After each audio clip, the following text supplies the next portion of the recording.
Okay. Good afternoon, everyone, and welcome to today's session. It's a great pleasure to welcome you today to today's new European Bauhaus event, NEB Goes to Osaka from vision to practice towards beautiful, sustainable and inclusive living spaces. My name is Sandra Steinbrück. I am working in the European Commission in Brussels for the new European Bauhaus team, and it's a very great pleasure to be your moderator today. This two-day conference, which takes place today and tomorrow, is part of a wider series of new European Bauhaus events that we're organizing in the framework of Expo Osaka. It's already the third event in this series. And during these events, we explore cross-cultural dialogues, innovative practice design practices, and collaborative projects that embody the core values of the new European Bauhaus: beauty, sustainability, and inclusion. So today we will focus on two main themes. First of all, we will explore vernacular architecture, meaning that we will discuss the value of traditional building knowledge in today's world. And second of all, we will focus on the relationship between human and nature in the built environment. So you can expect a very rich program with very, very interesting voices from both Europe and Asia. And we have for you in store panel discussions, video messages, keynote speeches, and we also provide you with the opportunity for you to exchange ideas and find new partners for your work. So thank you very much for being here with us today in Osaka, and I would also like to extend a very warm welcome for everyone tuning in online.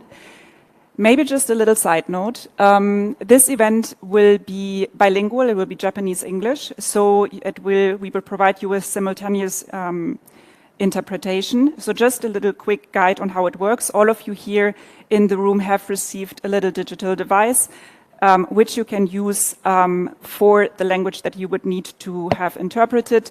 So you have an on and off switch button, and you can manually choose to decrease or increase the volume with these two buttons.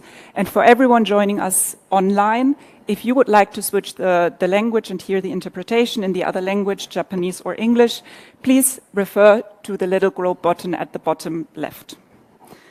Okay, so without further ado, I would like to now set the stage for today's conference with a video message by EU Commissioner Jessica Roswell, who is the Commissioner for Environment, Water Resilience and a Competitive Circular Economy, and she's also the EU Commissioner responsible for the European Bauhaus. Thank you very much.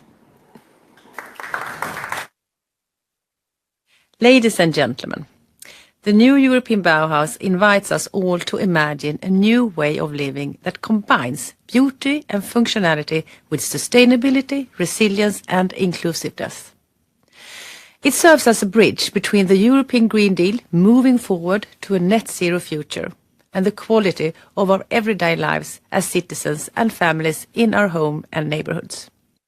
It links Europe's ambition to create a clean, resource-efficient and competitive future with the spaces of beauty where we like to live and work and where we find the deep sense of connection together with our families and friends. As the Commissioner responsible for this unique initiative, I am committed to continue developing the new European Bauhaus community. And that community is growing rapidly. What began in Europe is now opening our minds and hearts, welcoming partners from all over the world.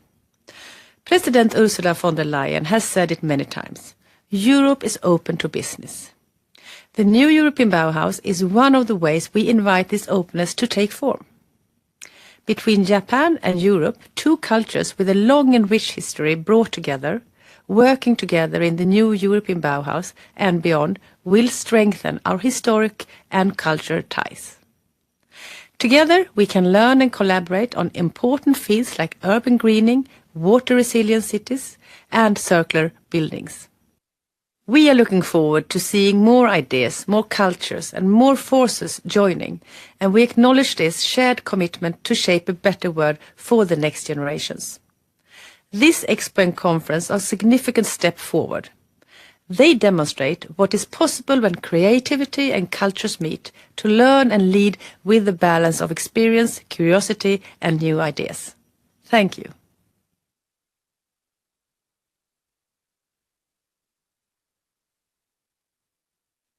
Commissioner Jessica Roswell, ladies and gentlemen. And now I would like, after these inspiring words, I would like to now welcome on stage Mr. Thomas Gnocchi, who is the Deputy Head of the Delegation of the European Union to Japan, who will share his welcoming remarks. Thank you so much for being with us.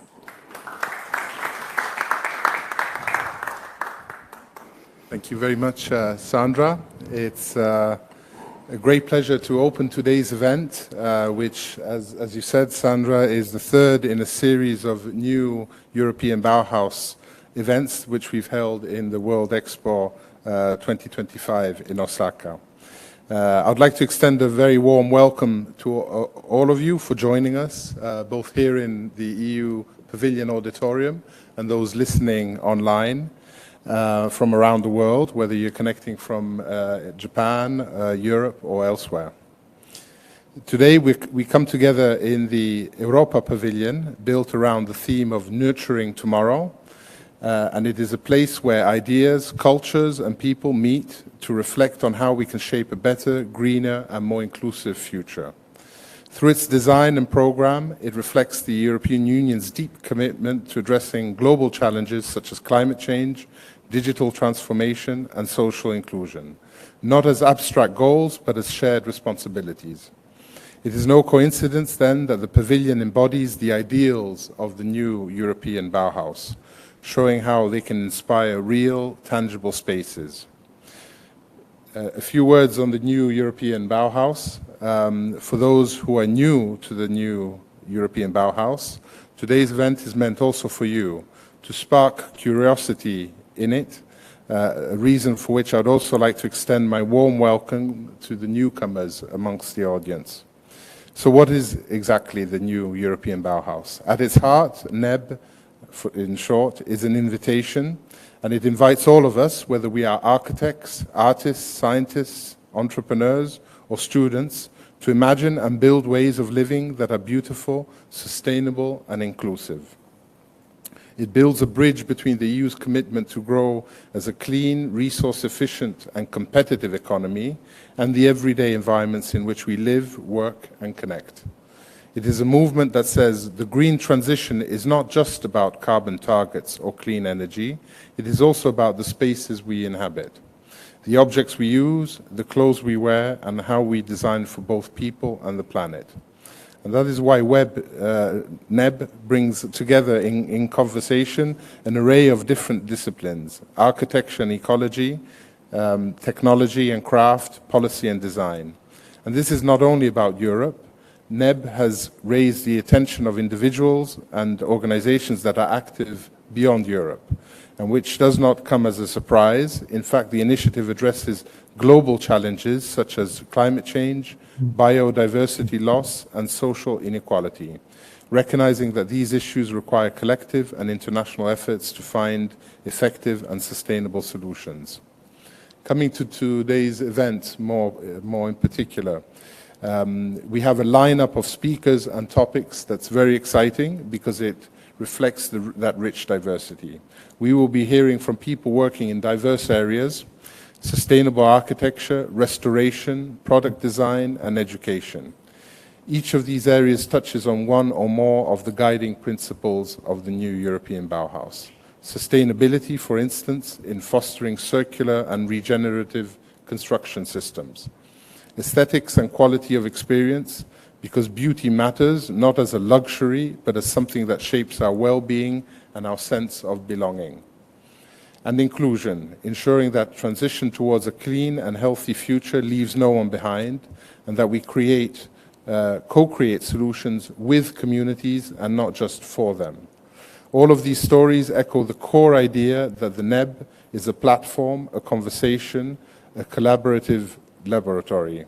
It is not about imposing a single vision of the future, but about enabling many futures to emerge, rooted in local realities, but connected through shared values.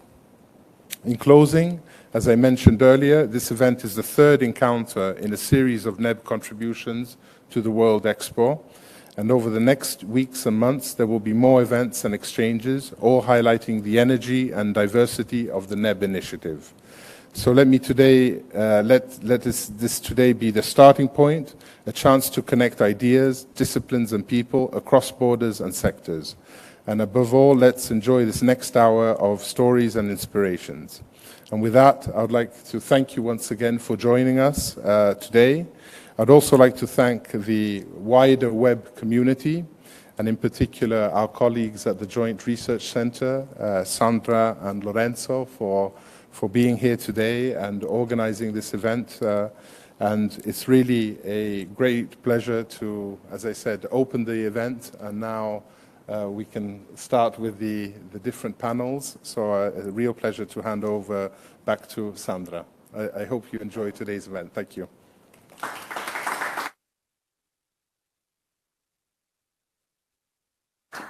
Thank you so much, Mr. Gnocchi, for these opening words. And you see, we have a lot of interesting ground to cover today. So I would like to walk you now through our program that we have in store for you today. So first of all, we will begin with a panel discussion on vernacular architecture, exploring how traditional knowledge can inspire a more beautiful, sustainable and inclusive future in line with the values of the new European Bauhaus. Then, secondly, we have a keynote speech from the Paris-based design collective Studio 55, which are pioneers in upcycling and creative reuse in design. Then our second panel discussion will focus on the theme of rethinking architectural behavior, looking at how we can foster a closer relationship between human and nature in the built environment. And after all, after the stage program, we warmly invite you to join us for an informal reception where you can exchange ideas and connect with fellow participants and speakers. So without further ado, let's dive right into the program and start with our first topic, learning from vernacular architecture, traditional knowledge for a beautiful, sustainable and inclusive future.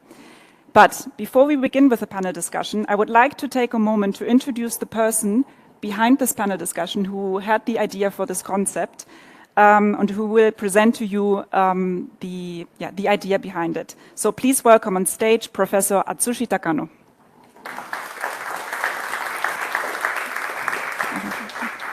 So Professor Takano is an associate professor and architect at Kagoshima University. He's specializing in sustainable architecture, life cycle assessment, and wood-based construction. He is the director of architecture studio NOLA, and he explores innovative approaches to creating ecological and resource-efficient buildings. Atsushi, thank you so much for being here with us today. The floor is yours.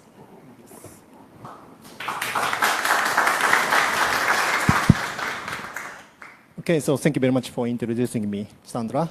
And good afternoon, everyone, both on-site and online. So, as Sandra introduced, I'm Atsushi Takano, professor at Kagoshima University in Japan. Yeah, since I've been working with the European Commission as an expert to organize this conference since last year, in collaboration with my esteemed colleagues from the new European Bauhaus team in Brussels, and also other experts in Spain and South Korea. So I'm very honored and pleased to be here today on this special occasion. So first of all, of course, I would like to express my sincere gratitude to everyone involved in this project and also to all who have joined us today. So thank you very much. Then here, before we begin the discussion, I would like to share the concept behind this panel discussion with you. So, as expressed in the title, the aim of this panel discussion can beautifully be captured by the Japanese proverb, onko chishin, as we can see here, which translates to how we can create a beautiful, sustainable, and inclusive society for the future by drawing the lessons from the past. Because if we consider the styles of architecture, it can roughly be divided into 4 categories: ancient, medieval, modern, and contemporary architecture. And recently, the sustainability is a primary challenge facing contemporary architecture. Then, if we look at these categories from temporal perspective, the division will be like this. So the modern architecture emerged during the Industrial Revolution, which began in the middle of 18th centuries. And the contemporary architecture has been examined since 1980s The contemporary in response architecture. to the social changes. Then in 1987, when the so-called Brundtland Report was published by the United Nations, the sustainability of built environment became the primary issues of the society.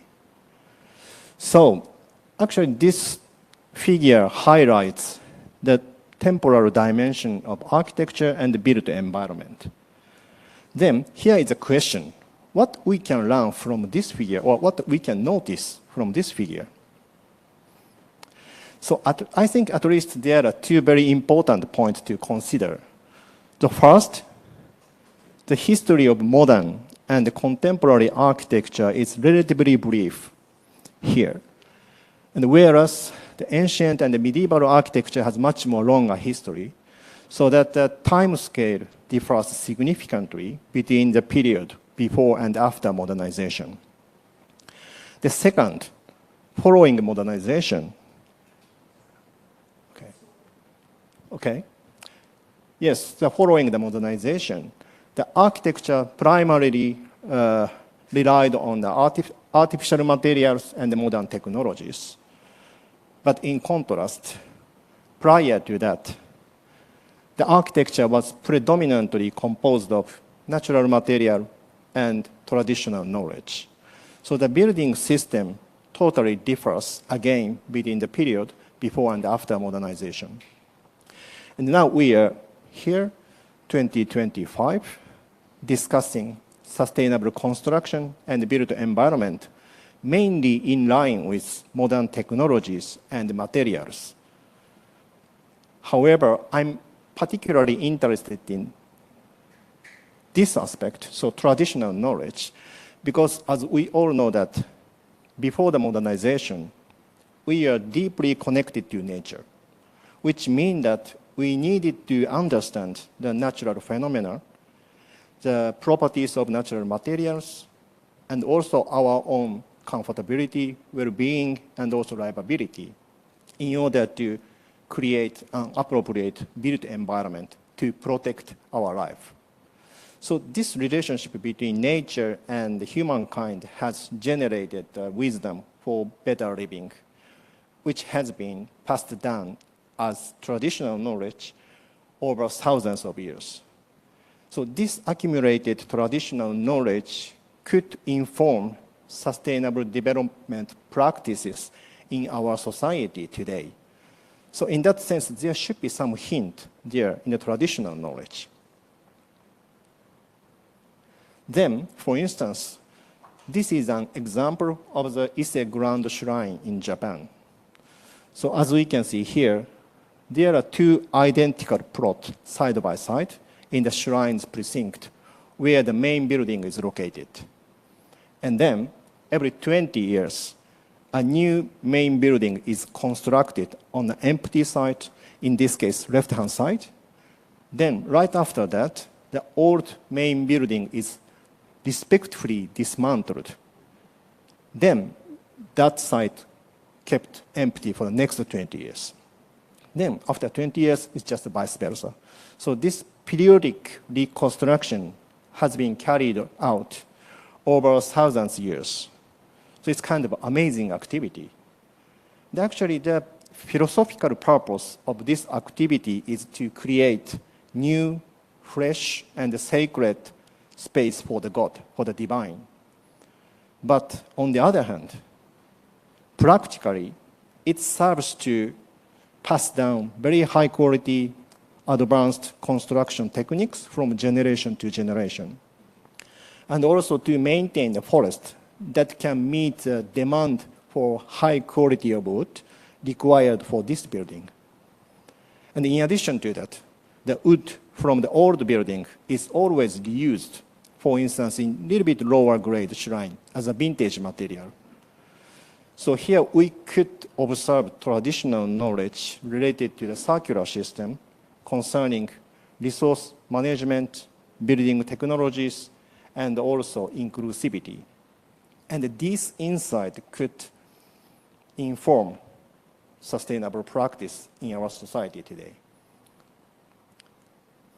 Yeah, it may be a bit an extraordinary example, but of course we can find such traditional knowledge related to the built environment in old everyday buildings, namely vernacular architecture. So these buildings are fully constructed with locally resourced natural materials and are designed to fit local climate. Therefore, each building told its own story and shaped sustainable, beautiful, and inclusive conditions in an environmental, social, and cultural aspect. And of course, such traditional knowledge has already attracted scientific attention and has been studied from several perspectives around the world. So these books and scientific articles have shown, for instance, the relationship between building form and the local climate, and also appropriate application and processing of natural materials used in a building. Then, in addition to that, we could also observe practical implementation of such traditional knowledge in the design of contemporary architecture. So these buildings share the common features. So for instance, they are mainly constructed with natural local materials, and their forms and spatial configurations helps operate indoor climate and also protect structures from the forces of nature, just like vernacular architecture. So, based on such context, so this panel dives deeper into the idea traditional knowledge, but not by returning to the past, but by exploring how we can draw the inspirations from traditional knowledge, how we could connect, integrate it with the modern systems and the technologies we have today to create sustainable future. So for this purpose, we have invited prominent professionals from Asia and Europe. So architect Xu Tiantian from China, architect and Professor Norihisa Kawashima from Japan, and architect restoration specialist Marko Huttonen, and architect non-fiction author Julia Mikkola from Finland to participate in the discussion on this topic. So I'm eagerly anticipating the insightful conversation among the panelists about the traditional knowledge associated with each region, along with the history, culture, and the society embedded in their experiences and practices. So I hope this panel discussion will offer you very insightful and inspirational perspective that you can carry with you beyond today's discussion. So please enjoy, and thank you very much for your attention. Thank you so much, Atsushi. That sounds incredibly interesting, and I share your sentiment that I'm also looking very, very much forward to this first panel discussion and to hear from our speakers their insights into the topic. So please join me in welcoming on stage Marko Huttonen.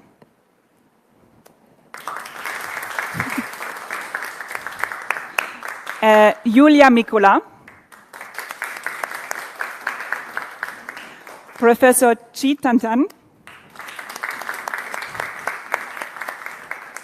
and Professor Nori Kawashima.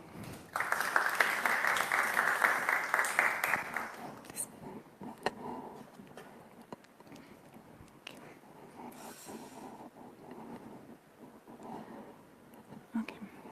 Yes, please. Yes, please. And get comfortable. Okay. So thank you so much for welcoming me on stage. Allow me to first introduce to you Marko Huttonen and Julia Mikkola, who, as Professor Atsushi already briefly introduced to you, are architects at Levadi Architects. They have been partners at the firm since 1994, I understand, so over 30 years. They specialize their work in restoration and conservation, applying durable materials like timber and brick, along with natural ventilation and heat-storing fireplaces, focusing on simplicity and resilience in their design. Thank you so much for being with us today. Marco, may I give you the word? May I give you the word first to introduce and walk us a little bit through your work? Okay. Yes, it's working.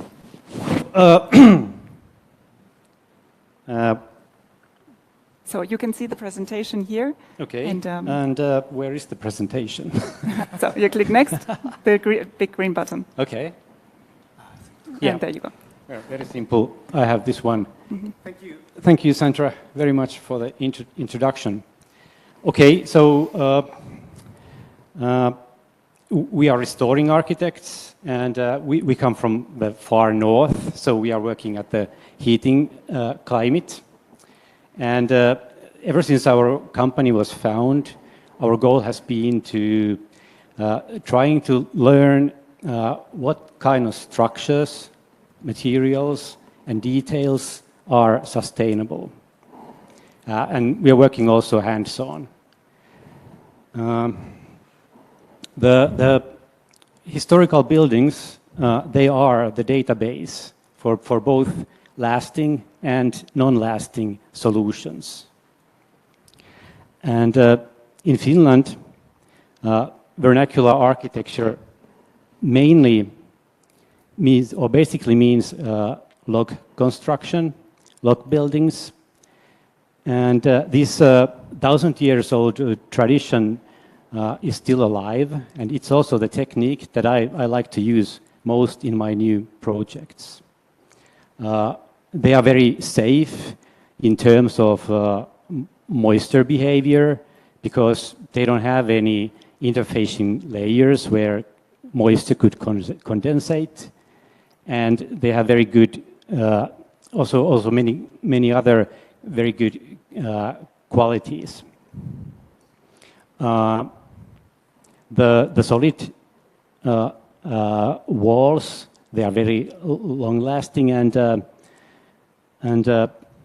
all the materials in the structure, they absorb and release both heat and humidity, which is like very essential in cold climate.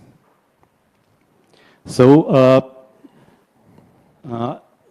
the vernacular buildings in Finland, they were heated with fire naturally, and the heat was stored in the massive structures of the buildings, and from there the heat made the interiors warm and also kept the structures dry. And it's a bit similar functioning as in traditional Japanese farmhouses, where you have the smoke that keeps the straw roof dry and in good condition. So if there is some like water leakage here or there, it doesn't matter that much because the structures have such a good drying capacity. And I believe every house is at some point of its life going to have a water damage or moisture problem. So to survive, it's very important that structures have a good drying capacity and that they are easily repairable. So we strive in our work to the simplicity of the vernacular structures. And our toolbox, like Sandra said, our toolbox includes solid timber, red bricks, we have natural ventilation, we have backup system for heating the heat storing fireplaces. We like to use proper eaves in our houses, and also we think the thermal flexibility in the house is very important. And another thing is naturally that sustainable building is always recyclable, and it's recyclable to similar use and not just downcyclable.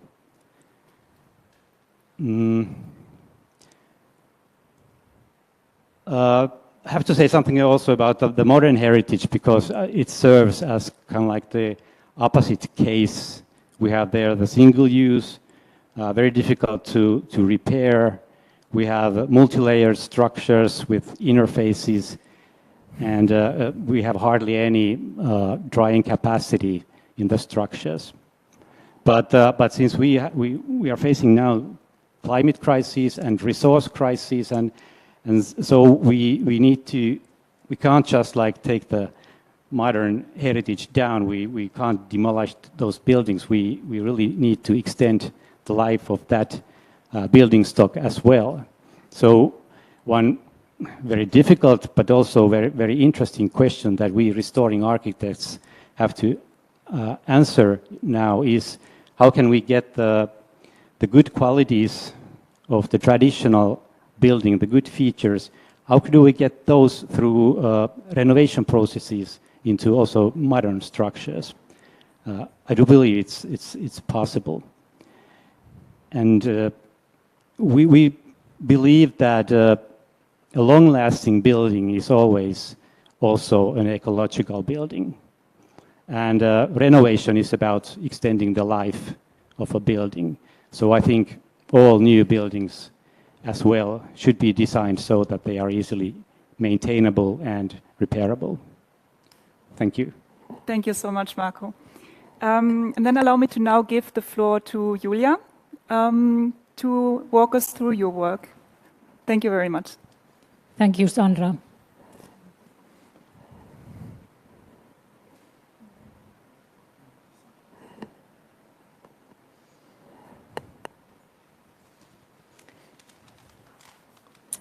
So here we have the four most important features of Finnish vernacular and traditional architecture that we want to have in our new designs. We like single material solid structures because they are simple, they are easy to understand and to repair. And thanks to their heat capacity, that is the property to absorb and release heat, they are much more energy efficient than one could expect from their U values or normal energy calculations. We also like breathable materials, and by breathable we mean hygroscopic materials that can absorb and release moisture.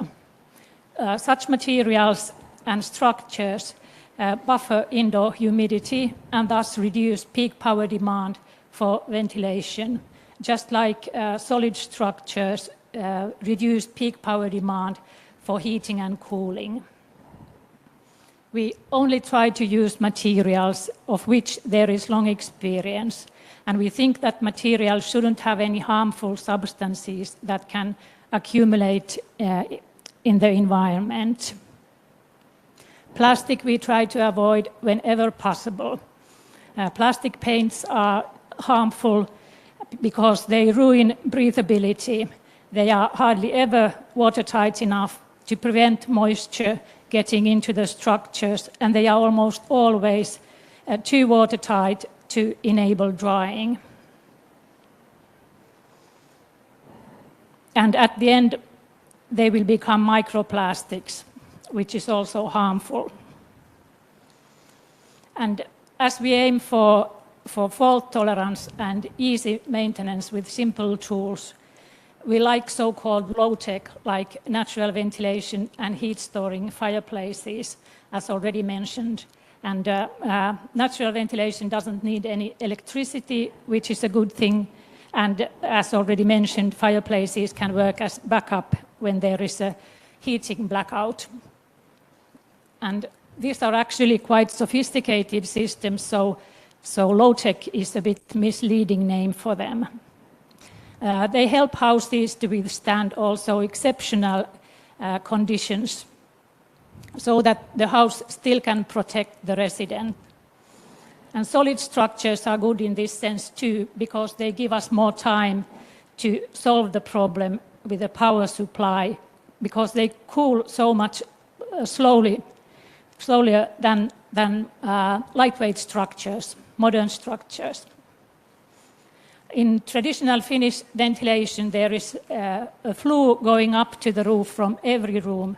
And if they are of red brick, as traditionally they were used for fireplaces as well, the chimney stacks will last as long as the house itself, or even longer.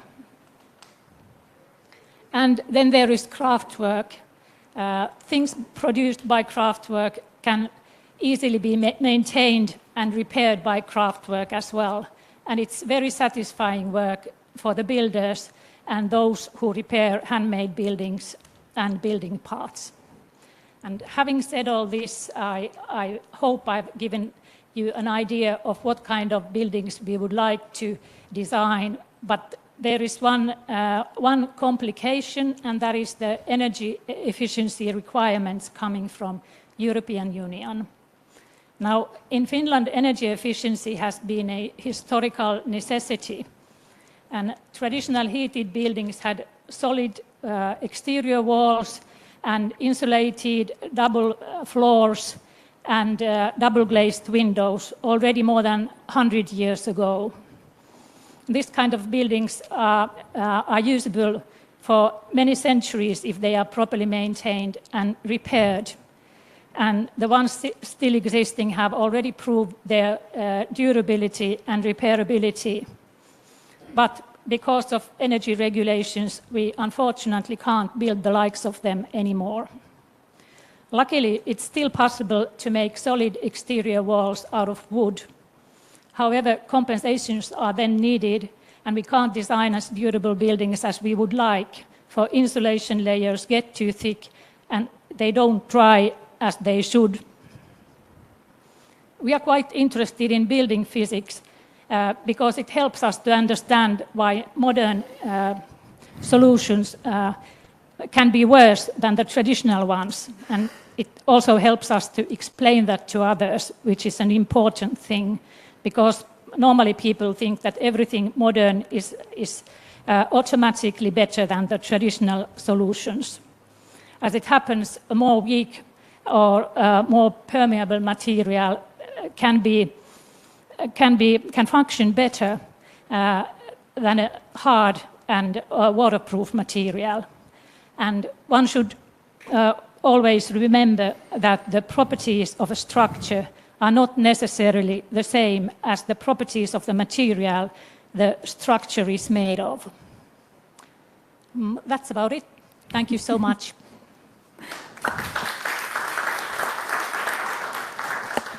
Thank you very much, Julia, and also to both of you for presenting the work at Livadi Architects. It's very interesting to hear and have an overview of the approach that you are taking. Now I would like to turn my focus to our next speaker, Shi Tan-Tian. Do I pronounce that correctly? Perfect. Thank you so much for being with us. So Professor Shi Tan-Tian is the founder and principal architect of DNA Design and Architecture in China. She focuses her projects that connect with local communities and cultural heritage. Her work has received numerous awards. It has been exhibited internationally, including at the Museum of Modern Arts in New York and the Venice Biennale. And she's also active in academia and a visiting professor at leading universities worldwide. Thank you so much for being with us. Thank you for the introduction. Is it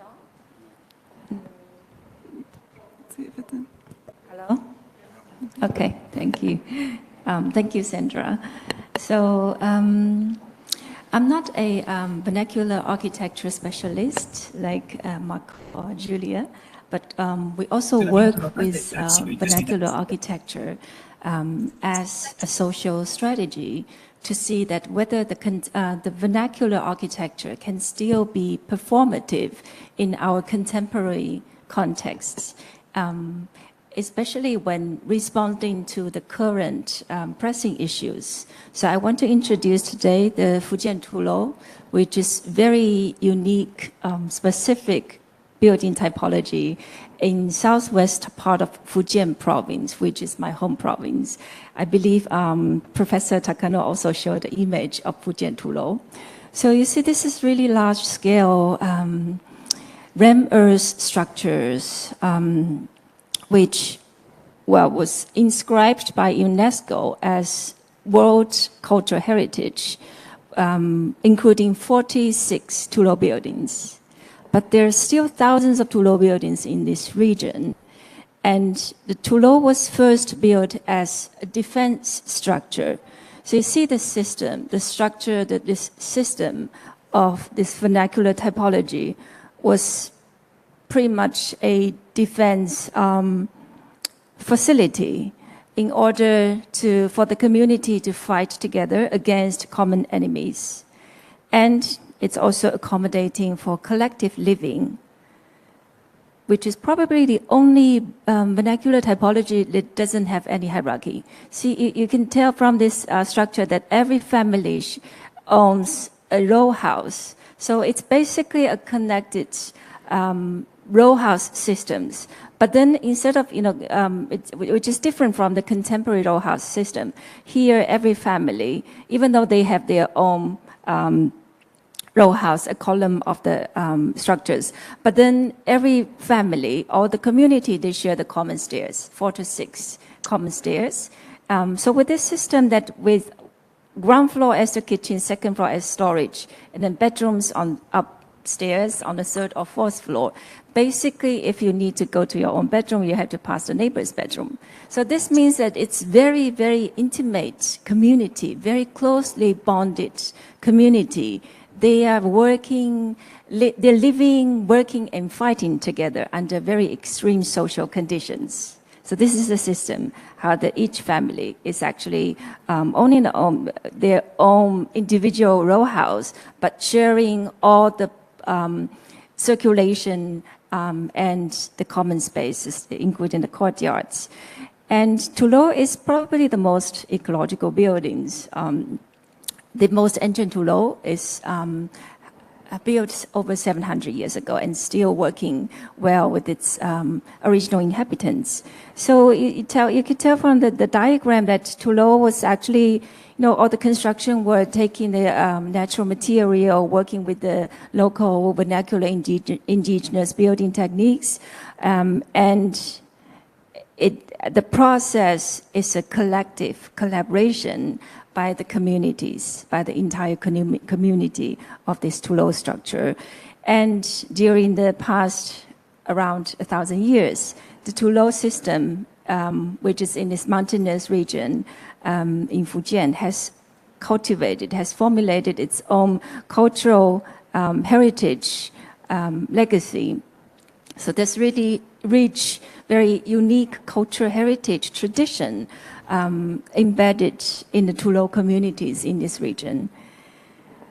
But then after the economic development in the past decades, and also with the disparity between urban and rural, this is the current situation for most of the Tulo buildings.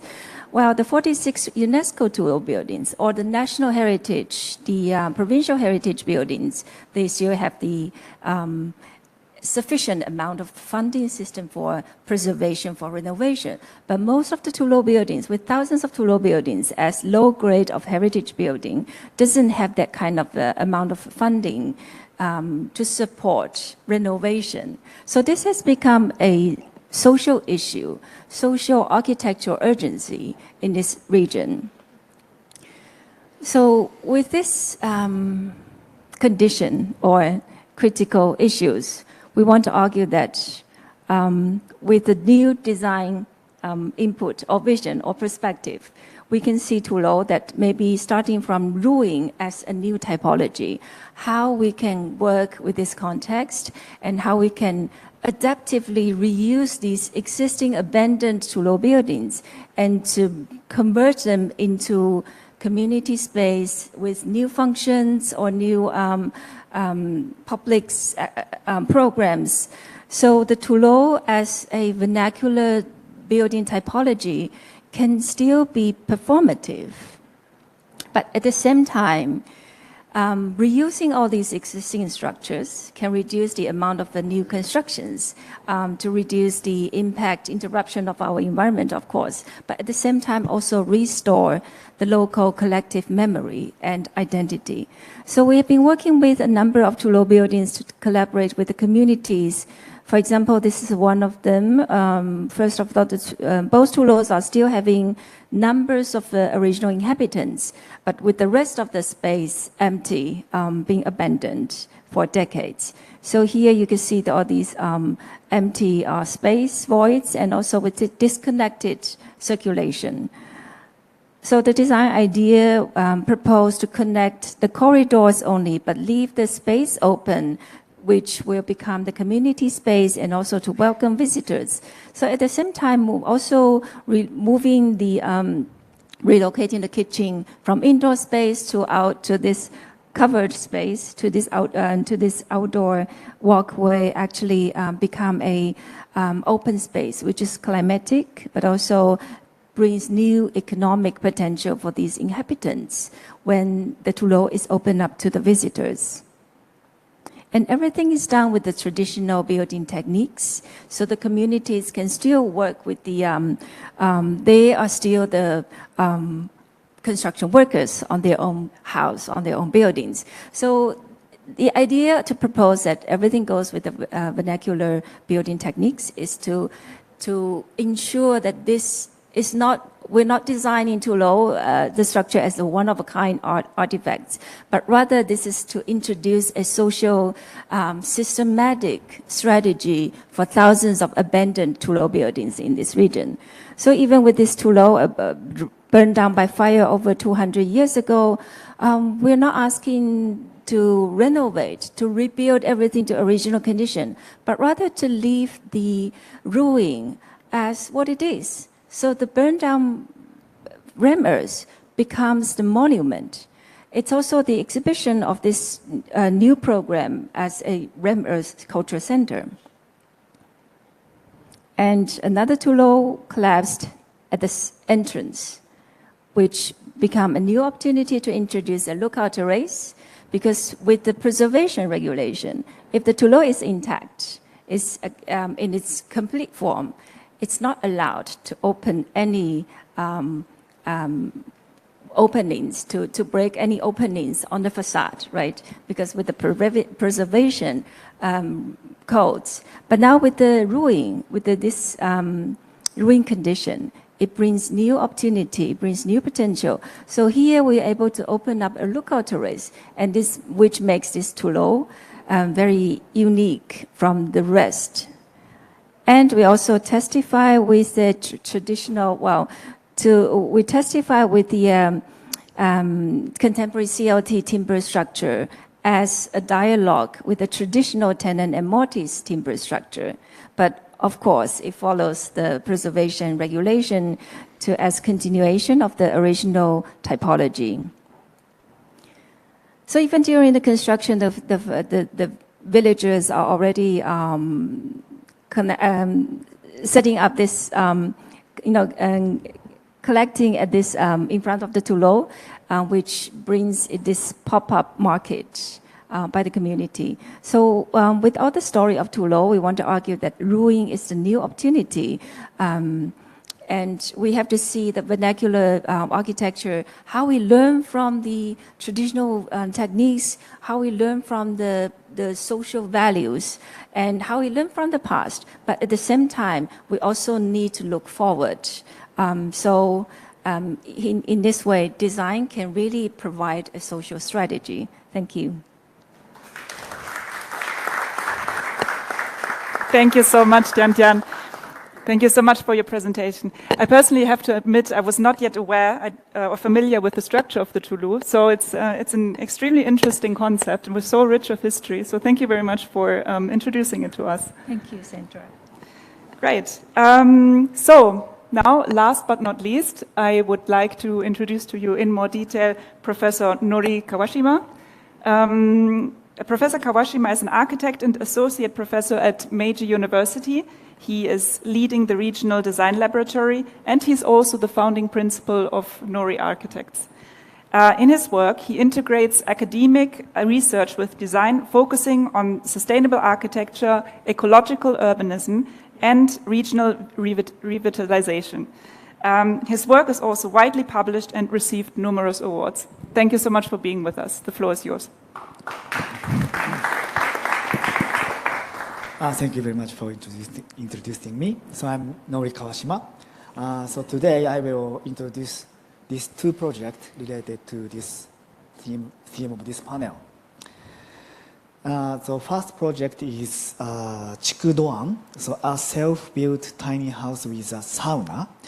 So it's located in this kind of village, so this kind of Satoyama village surrounded by terraced rice fields. But like many rural places in Japan, it faces depopulation, aging, and vacant houses. To help this kind of village, locals and immigrants and our university laboratories work together. So we grow rice, restore forests, renovate old houses, and build tiny houses. These activities are part of a project called Small Earth Project. As one of this, we plan to build a tiny house village here at this red circle area.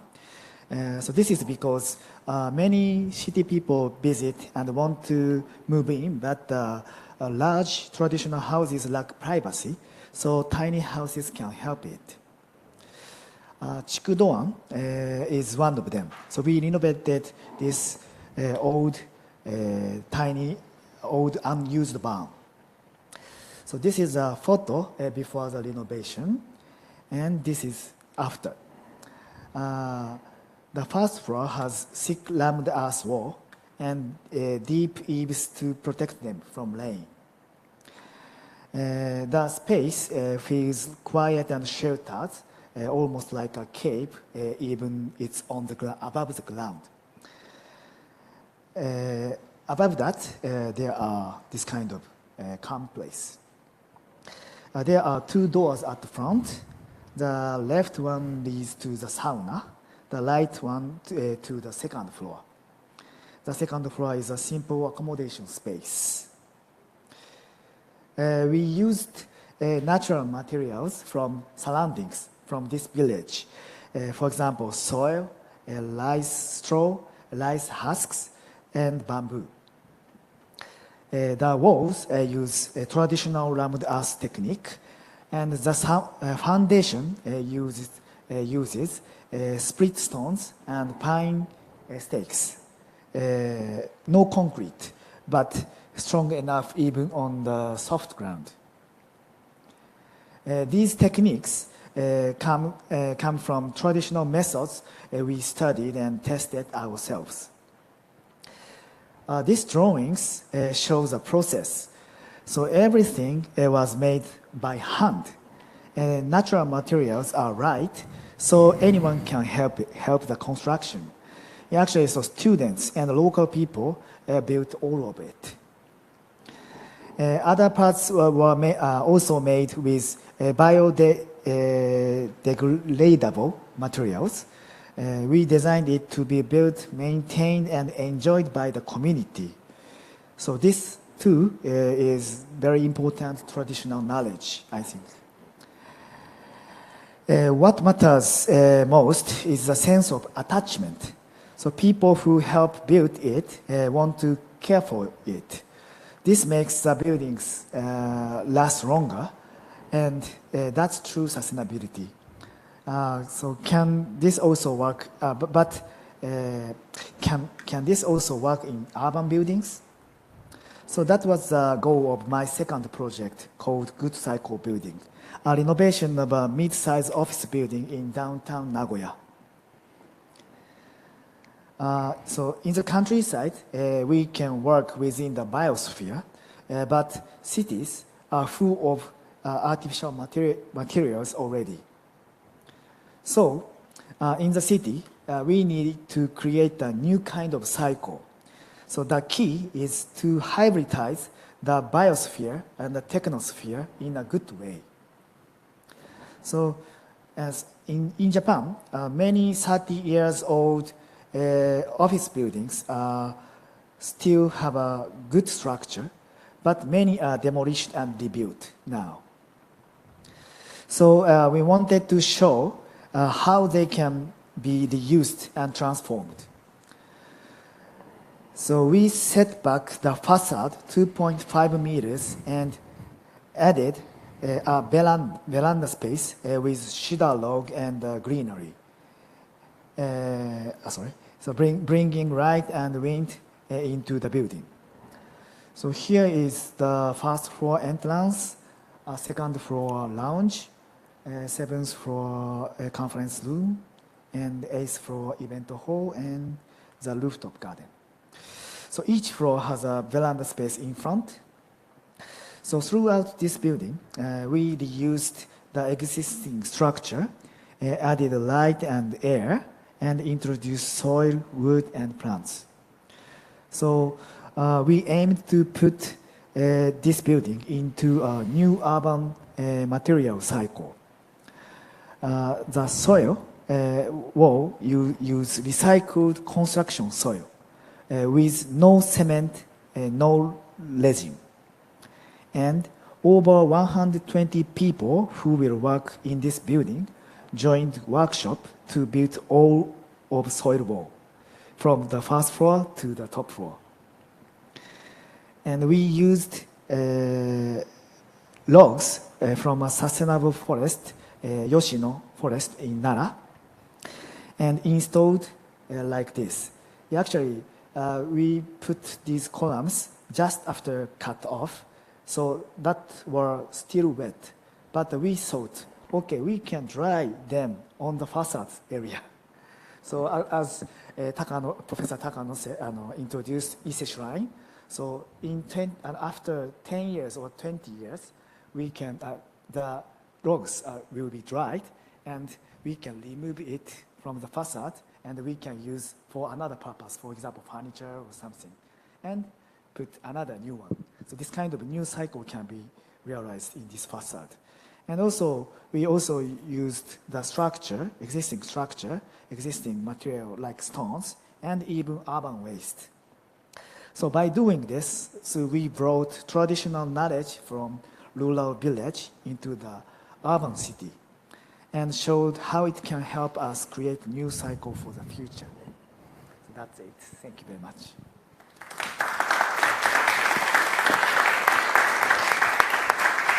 Thank you very much, Norihisa. I found particularly interesting when you mentioned that you were working with local communities. That's in fact that's a very new European Bauhaus approach as well. So there's I see a lot of parallels there with this participatory process that we also that's part of the whole idea behind the Bauhaus. So thank you very much for sharing your presentation.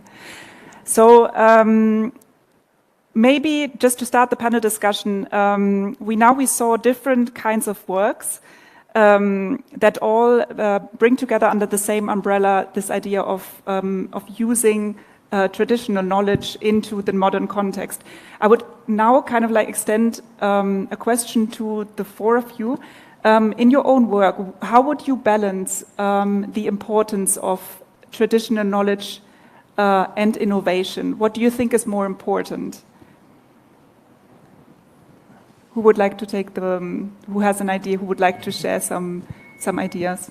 I think they are both very important, and we are using them in our new buildings, both ways of thinking. It's more important, if it's a traditional or if it's a modern structure, it's more like the features, like that. How is the moisture behavior in the structures? How do they store heat? And so on. If it's a traditional log wall with a very low processed timber, or if it's a massive modern elements, which we have all kinds at the moment, it doesn't really matter that much. And it's of course, you can work more on industrialized scale with the modern elements. So it's more like the features, not that much exactly the how the appearance is in the traditional or in the modern. Mm-hmm. And I would like to say that it's very good to innovate, but in certain limits. You can't like abandon building physics and the rules that it gives you. Okay, thank you very much. Would one of you like to share your insights? From our perspective, if we look at the vernacular architecture as a social urgency and we want to provide design as a social strategy, I would say that definitely the old, the original knowledge is the fundamental aspects, because it really, it's not just the technology, it's rather the local intangible cultural heritage as well. You know, this traditional way of building together, living together, fighting together. So somehow this is actually a very sentimental collective memory to the local communities. So I would say that definitely it's the starting point. But we're not saying that we'll only be nostalgia to and to restrict only to the traditional way of making buildings. So that's why I introduced that one of the cases that we also wanted to introduce the CLT as the modern laminated timber structure, because even the buildings are preserved in certain degree, but you know, too low, you know, as a vernacular typology that is losing original functionalities. How can they still be working? How can they still be active? So that is the idea of adaptive reuse, that each Turo is given a different program based on its village, on its community context and heritage. So this originally collective living structure is transformed into a public space, community center for cultural public activities and new programs. So we're talking about old and new in different dimensions. Thank you. Thank you very much. So yeah, I can say it depend on the project type. Yeah, actually, as I showed, small building with sauna. So yeah, actually that is very small, and we had a long time, so much time. Yeah, actually that project took 3 years with students. So, but if we have 3 years, we can look for a good resource and a good material, and we can develop a new idea of construction, how to use them. But yeah, but about the second project I showed, that was bigger scale and a kind of building, and yeah, of course we don't have so much time for designing and construction time, and also if the scale is become bigger, yeah, of course we have to hybrid traditional knowledge and also modern techniques. Yeah, for example, mechanical system or good glasses or good materials. For example, we in the urban area or high buildings, we have to protect from fire, and also we have to protect from the earthquakes. Then we don't have to everything by traditional knowledge or by natural materials. We can hybrid them. I think so. Okay. Thank you very much. May I just ask one follow-up question, maybe directly to you? Would you say in the projects that you've worked on, have you faced any other or any more concrete challenges applying traditional knowledge in your work? Is there anything you could share with us?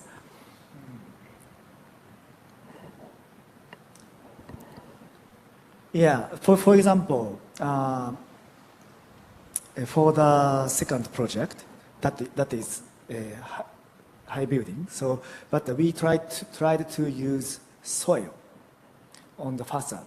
But yeah, of course, risk to be fallen is there. So yeah, actually, we gave up to use as it is. But so we added kind of cement or something. But for interior material, we don't have to add them. Yeah, actually, we use soil as it is. So that kind of thing is challenge, or I don't know. Okay, thank you very much. Tiantian, one question for you. Besides traditional knowledge, what other benefits would you say does vernacular architecture offer? Is there anything else? Absolutely. I think there are many more besides technology, and definitely many more values beyond technology. Vernacular architecture, such as Tulo that we just saw here, it's not just the way how they. It's not just the way how the architecture is built, right? Of course, there's a lot of knowledge that we can learn from that, but I think it's also from the social aspects, how the local community was originally built or formulated in such a intimate, many of them are Hakka communities, so very strongly bonded, intimate communities because of such intense social background back in the ancient time. So there's a social values, cultural values based on this collective memory, but also very important ecological values, because the Tulo structure are ecological, environmental friendly structures, of course. But then by reusing existing structure, it's already a sustainable approach to architecture, to building industry. And then on top of that, I would also add in the economic value. Simply by reusing these existing building, existing structure, versus making new buildings. And this is already a very pragmatic economic solution for the local, for this regional economic circulation. But also, the idea of taking the ruin as a new typology, instead of rebuilding every ruin to low, we can just see ruin as a new type of gardens, courtyards or terrace.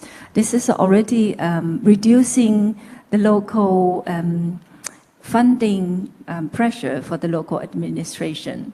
So in a way, I think it's more holistic. And so yes, it's not, I think I would say, vernacular architecture, not just Tulo, I guess all around the world, carries a lot more potentials that is not yet fully understood. Thank you. Thank you very much.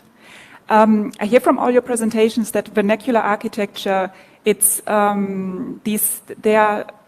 the main pillars are really the idea of reverting back to of course to traditional knowledge and the way that buildings were created in the past. But it's also a lot about materials, the materials that we are using.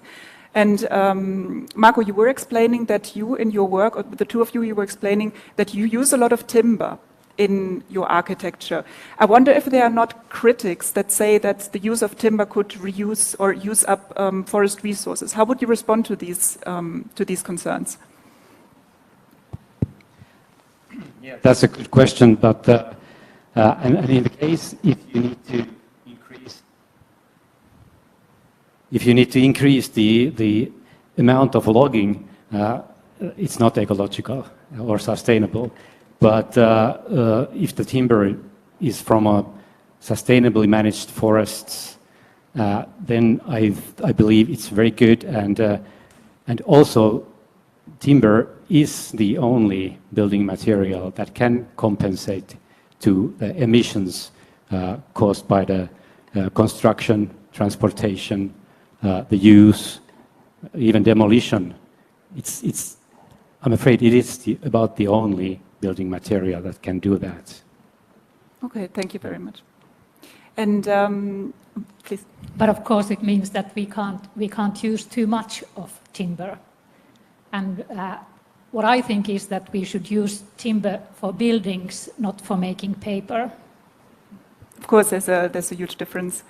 Now that I have you two speaking, maybe there was one thing that caught my attention in your presentation is this aspect of that you work a lot with ventilation. Can you share a little bit more about this? Is this a universal concept that you think can be applied anywhere, or are there any restrictions? There is a great restriction, that is the climate. So the traditional Finnish natural ventilation system, it works in a cold climate, in a heating climate. So it can be used in the Nordic countries. It probably could be used also in Middle Europe, but I don't know if it would be like economically reasonable. Well, houses in Middle Europe, like 100-year-old houses, can be quite similar to ones that we have in Finland, but they don't have any ventilation because the climate is so much milder that you can just open the window when you want more fresh air. Okay, thank you very much. Anyone else would like to share any other aspect about your work, about materials, what you maybe some anecdotes or some experiences where working with materials really changed the way you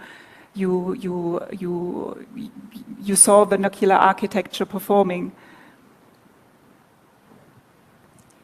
I think there's still a lot more natural materials that we can use, but the question I think isn't about using what type of material, but rather the local resource. What material will be local? For example, if you're working on an island, then you probably don't have much of I guess you don't have much of timber or earth in construction, but I've seen fishermen using oyster shell as construction material. And I guess, yes, ram earth, we use that a lot in the mountain area. So I guess it's all much more, I mean, not just a natural material, but the process of using local material, it's also more natural. Thank you. Yeah, so in that point, so the traditional knowledge is, so what we can learn from traditional technology is, so the people found the materials from surroundings. So then when we think about a project in the urban area, so what kind of materials can be get from surroundings? So I think that is, for example, urban waste, for example. So when we learn from traditional knowledge, so we have to find another way to use urban waste like to the traditional knowledge. Yeah. Maybe just to add into that, about my previous comments on less timber on island, it's just based on my experience on our island. We work with the stone and, yes, mostly with stone. But I have seen timber on the Japanese island. But it's more like, it burned into like charcoal, right? So you need certain treatment for this kind of a material used in certain specific climate. So I guess, yes, I think then it's also referring to material plus local technique. Yep. Okay, thank you very much. Maybe let's go into another direction now. So we spoke about materials, but you presented the type of designing structures according to the knowledge of vernacular architecture. What about beauty? It's of course a very, very important concept in architecture. How does vernacular architecture influence your concept of beauty in your work, if at all? Marco, please. Okay, thank you. Well, I believe that kind of like the vernacular architecture in Finland, it's like a uncompromising functionality of structures and kind of like very economic use of materials, and all the structures are very comprehensible and kind of like the minimal use of ornament, and everything just kind of like works with the material. And if we kind of like follow those same ideas, I believe it kind of like turns automatically beautiful. And could you tell us what, for those not familiar, how would you in Finland in Finnish architecture define the beauty, if that's possible? It's a difficult question. I understand it's very subjective. It's a very difficult question. For myself, I can say that I find it rather like irresponsible, like many famous Finnish architects in modern times and also now design buildings without eaves. And because the climate is getting more and more difficult, at least in Finland, and I like eaves. I think Japan is fascinating because all the eaves in the old buildings are so beautiful. So I really like eaves because they work, and I think they also bring like beauty and the feeling of shelter to a building. I think it's very important when you're designing a building. You need to think, how do the materials get old?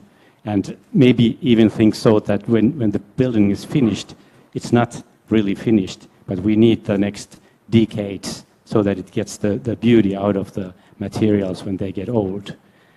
But then you have to have the certain materials that do get beauty when they get old. Yeah, so actually, through my experience in the small building with sauna in countryside, actually, when we try to use natural materials and work together with local people and the student, the architecture or the building should be simple in planning or section and the detail, and because natural materials is sometimes soft and weak, so we have to use them very naturally, depend on the character of the materials. For example, as you said, actually, when we want to use soil, we have to protect them by eaves. So that eaves looks very naturally. So I think that materials being naturally is beautiful, I think. I think for vernacular architecture, beauty is the result, but it isn't the purpose, the intention. I mean, look at the Tulo. A lot of people would say that's beautiful, it's overwhelming, but it wasn't designed for beauty at all. It was designed for, for survival. So I would say, for vernacular architecture, the efficient economic way of using material, using local resource, I think that already generates beauty. Okay, thank you very much. Anything else you would like to share about your work or? I guess that's all. We should save time for the next panel after the alarm. Okay. Great. Thank you so much for joining us today, and it was a great pleasure to have you with us. Thank you. Thank you, Sandra.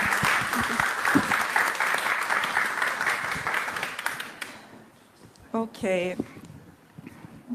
So we will now take a short 15-minute break.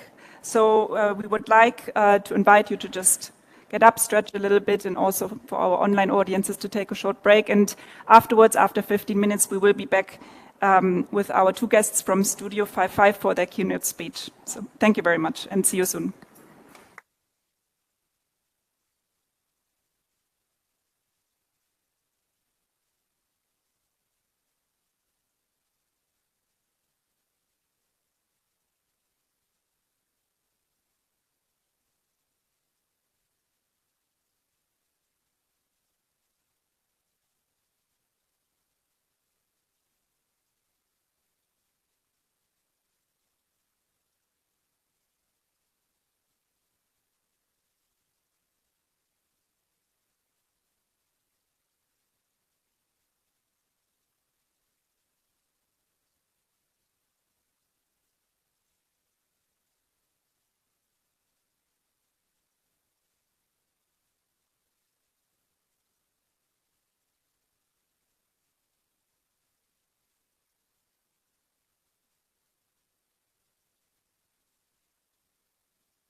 Claire and Jean-Sébastien have been working together for over 20 years, and they challenge mainstream trends by embracing a degrowth approach to counterattack to respond to this very hectic lifestyle that we have nowadays.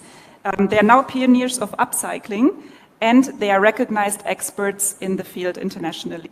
And for the Japanese audiences among you, you might be very interested also to hear that the designer duo, has recently collaborated with Muji on a manifesto house. So we are very excited to hear from you. We will present this project, of course. Good afternoon, everyone. We are really happy to be here with you to talk about our philosophy, to talk about some of project, but specifically on Muji project, and also personal project that we done together, Jean-Sébastien and me, because we are together in life and in work. Before presenting them, I would like to thank you, the European Commission, and in particular all the team of the new European Bauhaus to invite us here today. Our English is not really good, you will see, but we try our best. Good luck to the translation. And that's a great honor, so thank you very much. Thank you very much. We are very happy to be here today, even if this invitation was a real dilemma in our mind. Because today we must ask ourselves if it makes sense to take a plane just to speak at a conference, especially when we are here to present a project you worked around sustainability. So I want to say that, but we decide to come and stay longer, and we sincerely hope we will find a way to make up, to offset our 4 tons of carbon we use to come today to be with you. So I hope. So we are Claire and Jean-Sébastien, co-founder of the Studio 55, a French design studio. So we are designers, not architects, based in Paris and working on impact design, which could be environmental, human, and social. We are more concerned about the way of thinking all our projects than the shape result.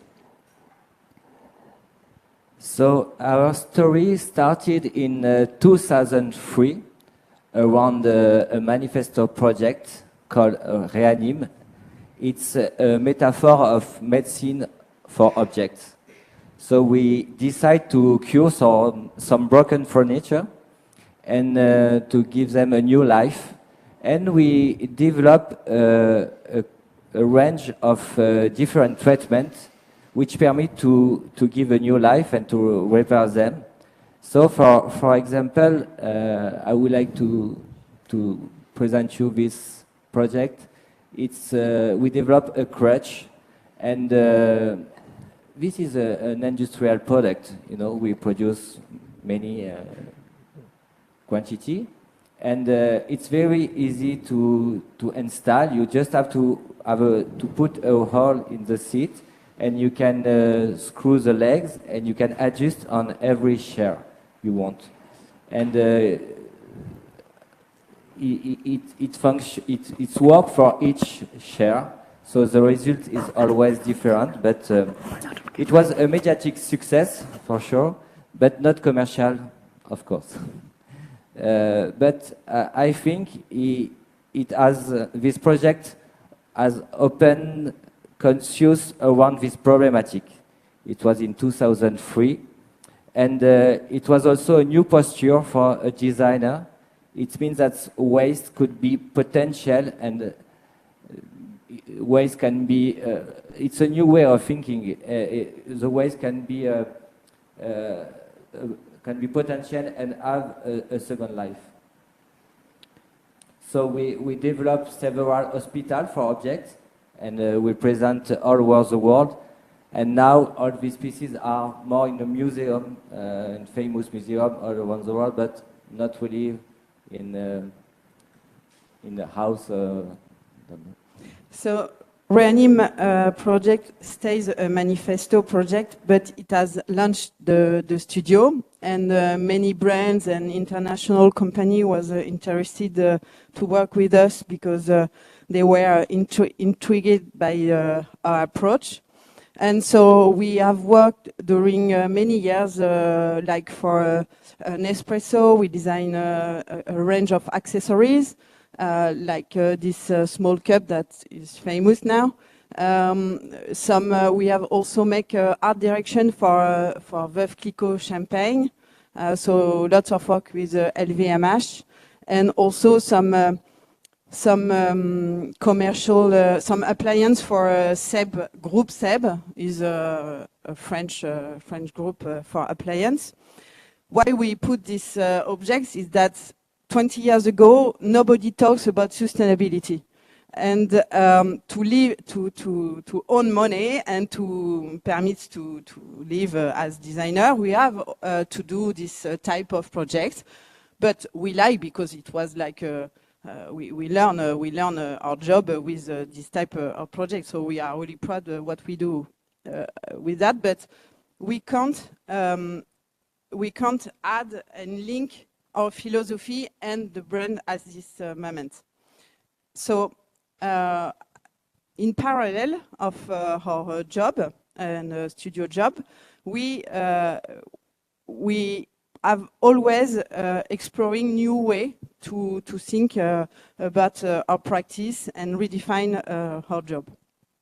Because we know that by designing consumption products, we are actually taking part of the climate crisis. So just we selected 3 different products. I will do it. I will explain quickly. The first one is with a foundation linked with a porcelain manufacturer, and we visit this manufacturer, and there is workers in the manufacturer, and like for this cup, Florence, she all the day she put the handle, she glued the handle on the cup, on the same place every day, every time, you know. And we say, okay, we will do a project with the workers, and we will give you the power, the creative power, and now you can do what you want, Florence. So if you want to put the handle inside, glue it as you want.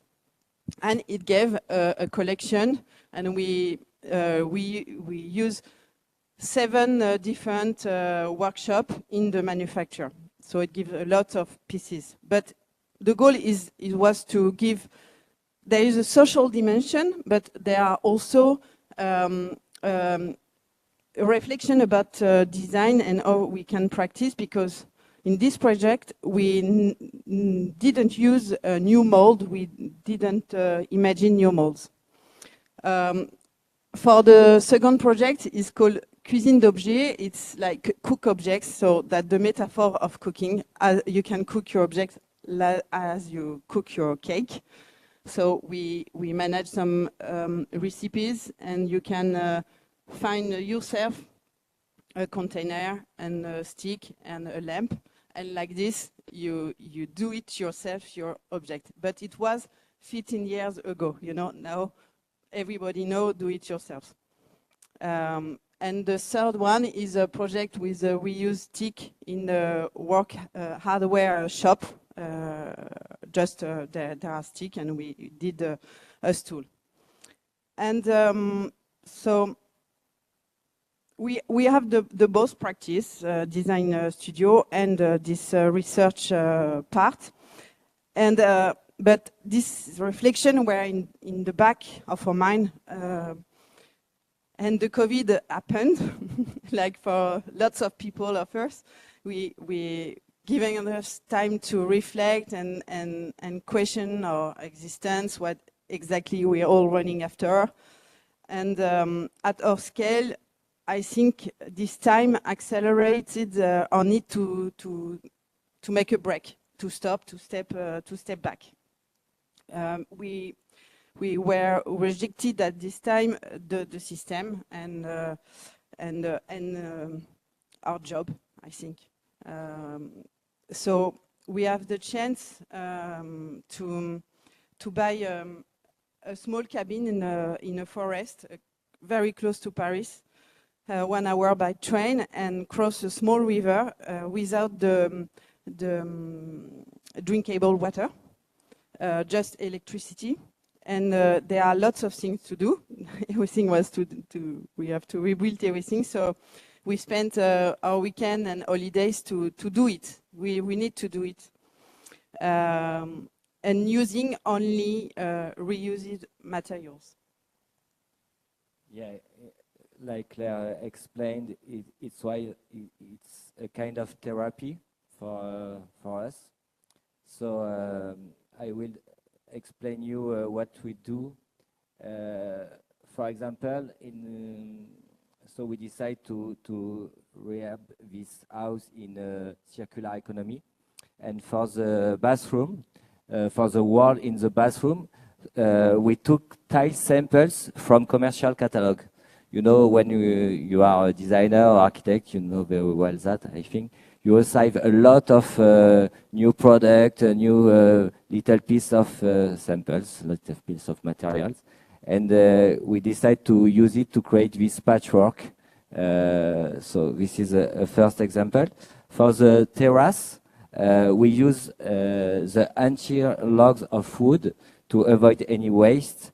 So as a result, the planks are all different size, like you can see, and which is not usual, is not the common standard beauty, you know, because people prefer to have always the same things. And here at the end, I think it's a nice look and feel, but it's not the subject, but we do that.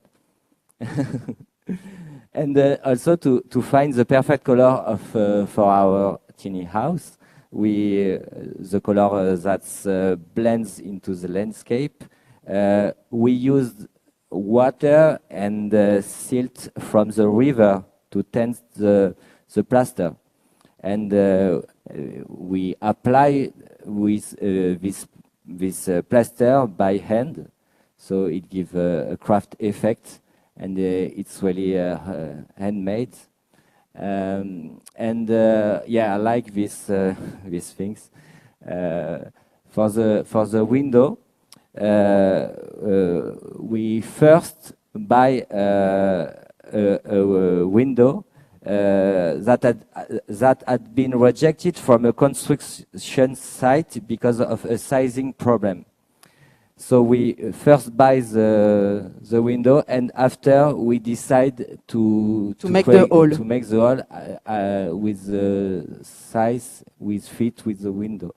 So it's another way of thinking. You know, normally you decide what you want. Here you have to first and adapt the result of what you can find around you,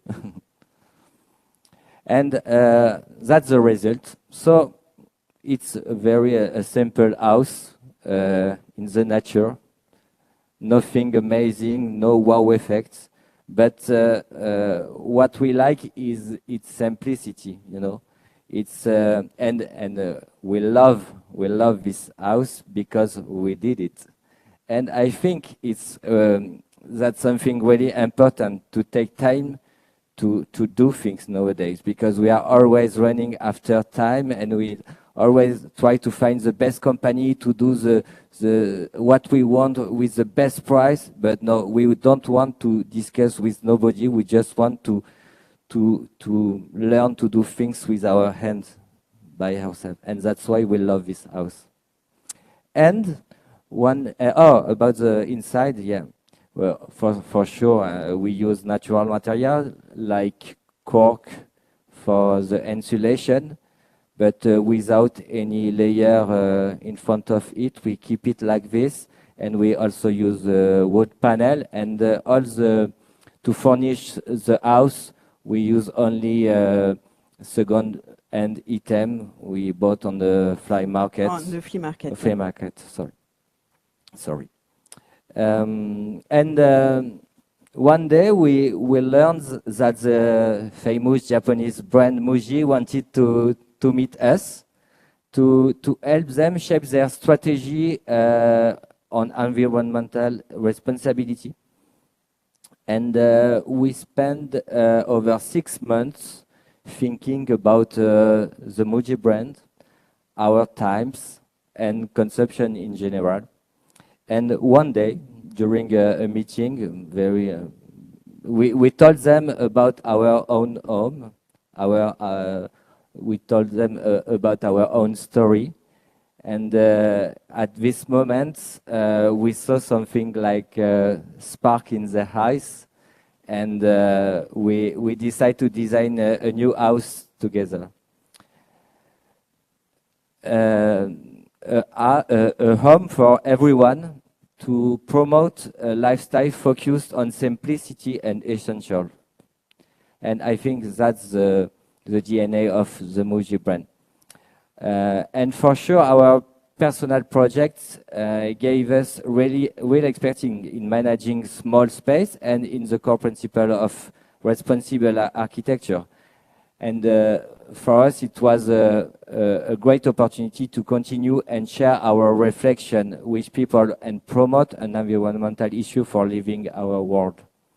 Because Muji is really a huge brand, so we think it could be the good partners to develop our idea. So like I just said, we want to create a house for everybody, but the difficulty is that we are all different.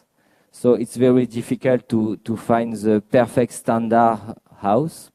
So what we do, and we decide to create a range of prefabricated modules. So there is something wrong. I don't understand why with the fonts, but it's not a problem. So we decide to develop a range of prefabricated modules. So and each module is designed to meet a specific need. You know, we don't need too much things to live. I talk about human needs. So we need to sleep, we need to eat, and we need to wash. So we design a workshop, a kitchen, a bedroom, a bathroom, a garden, and an entrance. And you can, like, with this process, you can add and link this module to create your own home. And it works in all the configuration. And with this construction method, slide by slide, the house doesn't require any permit. I don't know here, but in France it's possible to install this house where you want. And it doesn't need concrete foundation. So it's more like a big furniture you can put where you want, and it's very easily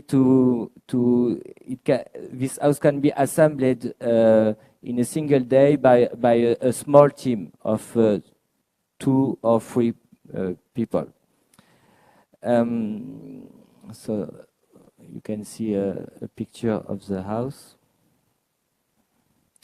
And what is also interesting, it's on the one end a modular house, but the house can evolve in time also. It's a flexible house. You can have a small one with only 3 modules, or a big one with more modules, and you can evolve your project in time. Of course, because we work for Muji, we have to inspire by a traditional Japanese culture that we adapt it to the European habits. For example, to separate the bathroom to the other room, we use the Shoji principle. But here it's not made in paper, it's made with Muji lids. So they have box and there are lids, and we use the lids of the Muji. For the entrance of the house that you can see on the right, we will use a Jenkan ritual of taking of shoes and placing it in the bench. Beyond being modular and scalable, this house incorporates the major principle of responsible architecture. It means we don't use big innovation. There is no big innovation in this house. It's just simple principle that we link together. So, for example, the insulation is made from recycled textile. We opted for a white roof to keep the cooler inside. And also, we create a natural cooling using airflow around the house. The roof allows to collect the rainwater in a water tank. This is a big tube. Like this, you can water your garden, but also for drink, because we use the Binghamton charcoal filter to purify the drink water. And the garden is not just meditative like in the Japanese culture. For us, it was important that the culture must be edible. Like this, you can eat it, and that's a connection, a way to connect human and the nature. So this part of the house is really important because it makes the connection between the inside and outside. So the idea was not to build a smart house with full of tech, but because we are a low-tech designer, but a wise house in harmony with season, with silence, and with nature. So that's the result. This house is like an ecosystem. And all material we use, all the panels are functional. And for example, the grills allows to hang tools and utensils for kitchen in the workshop. And also, I think we will see some image inside, but the tatami to sleep in the bedroom, etc. Yeah, let's talk about the interior design.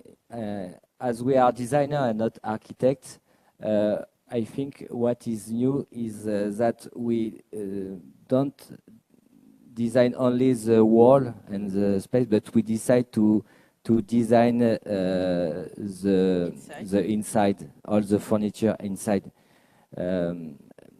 So we to optimize this small space. It's around 70 square meter, so it's very small.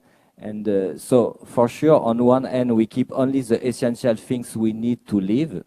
We select the perfect product because we have too much object around us nowadays. So if we keep only what you think, it's better to live in a small space. And in the other hand, we design all furniture with the most space-saving effect. So for example, all the shelves here are narrow, and like that, so that it works in all module configuration. And it's important for us because if you decide to both a room and a bathroom and an entrance, it works. And if you decide to have a kitchen, I don't know, a workshop and a terrace, it also works. So we have to anticipate all this configuration.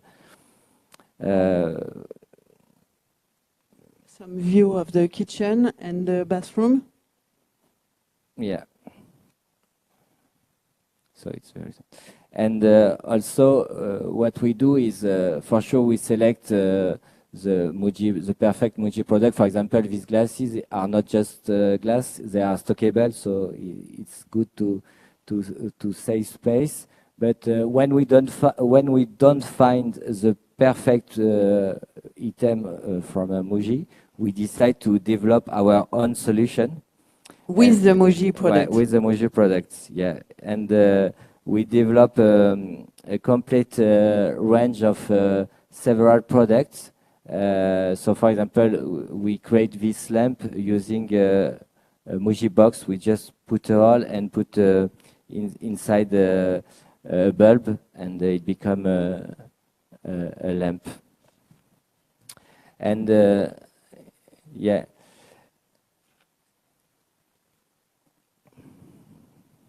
So that's the collection of 12 ready-made. Yeah. So we can, you have a coat hanger, a Japanese a bell, a shelf, a tools. Yeah.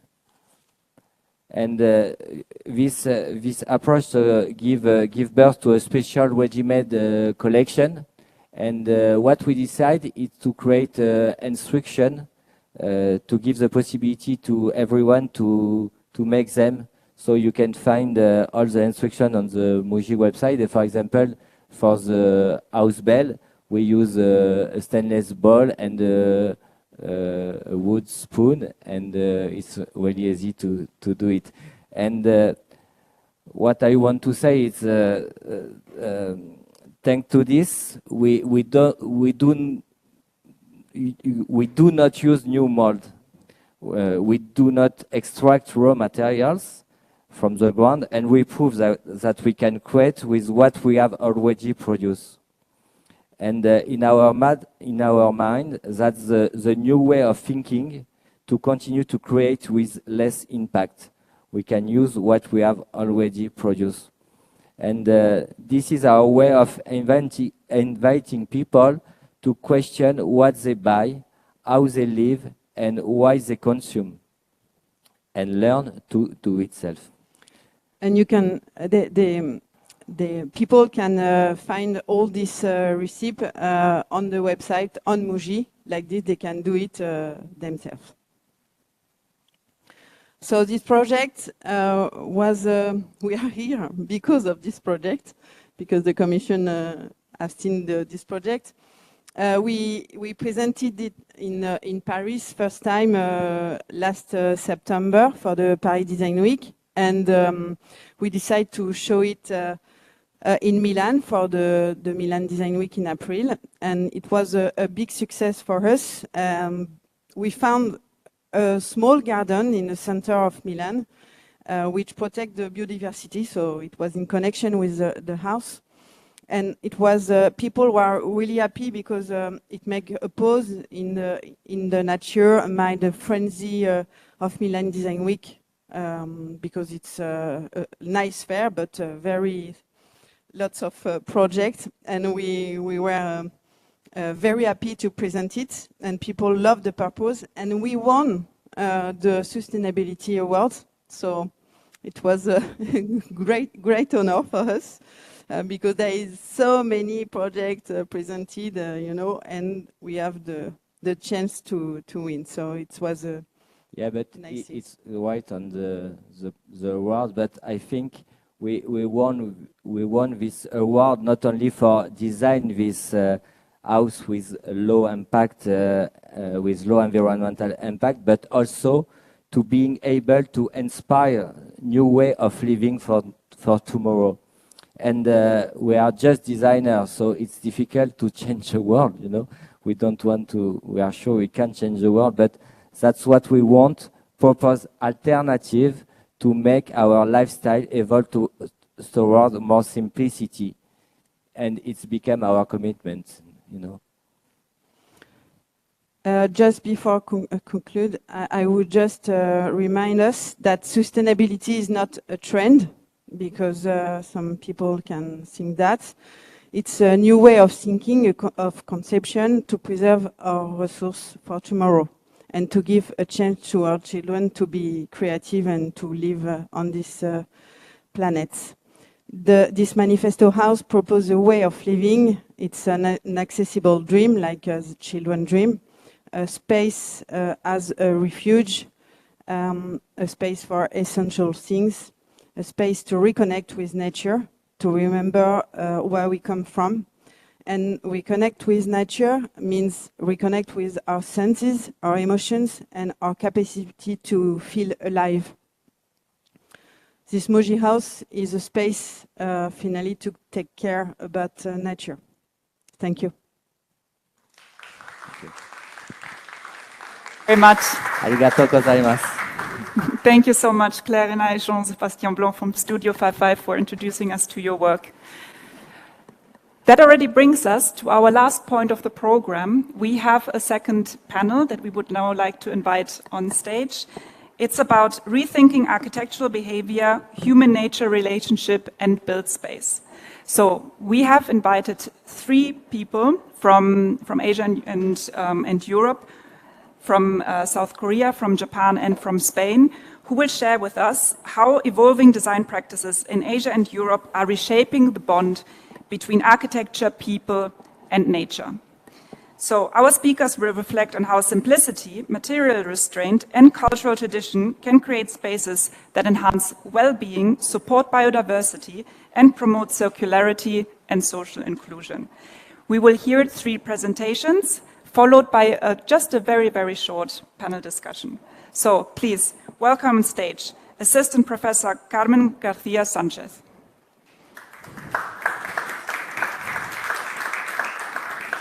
Professor Byung Cho.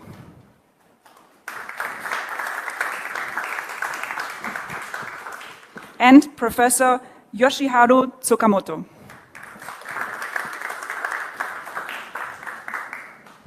Okay, please, if we could, if we could set up the chairs, and okay, just some small logistical changes. Please, it comes. Okay. Okay. Please, may I just quickly introduce Mrs. Carmen García Sánchez. She is an architect, a researcher, and an assistant professor at the Universidad Rey Juan Carlos in Madrid. Carmen is a Marie Sklodowska-Curie alumni, where she studied how architecture can improve health and well-being by bringing people closer to nature. Carmen, thank you so much for being with us. Thank you. Turn it on. You don't need to do anything here. Can you hear me? Thank you very much.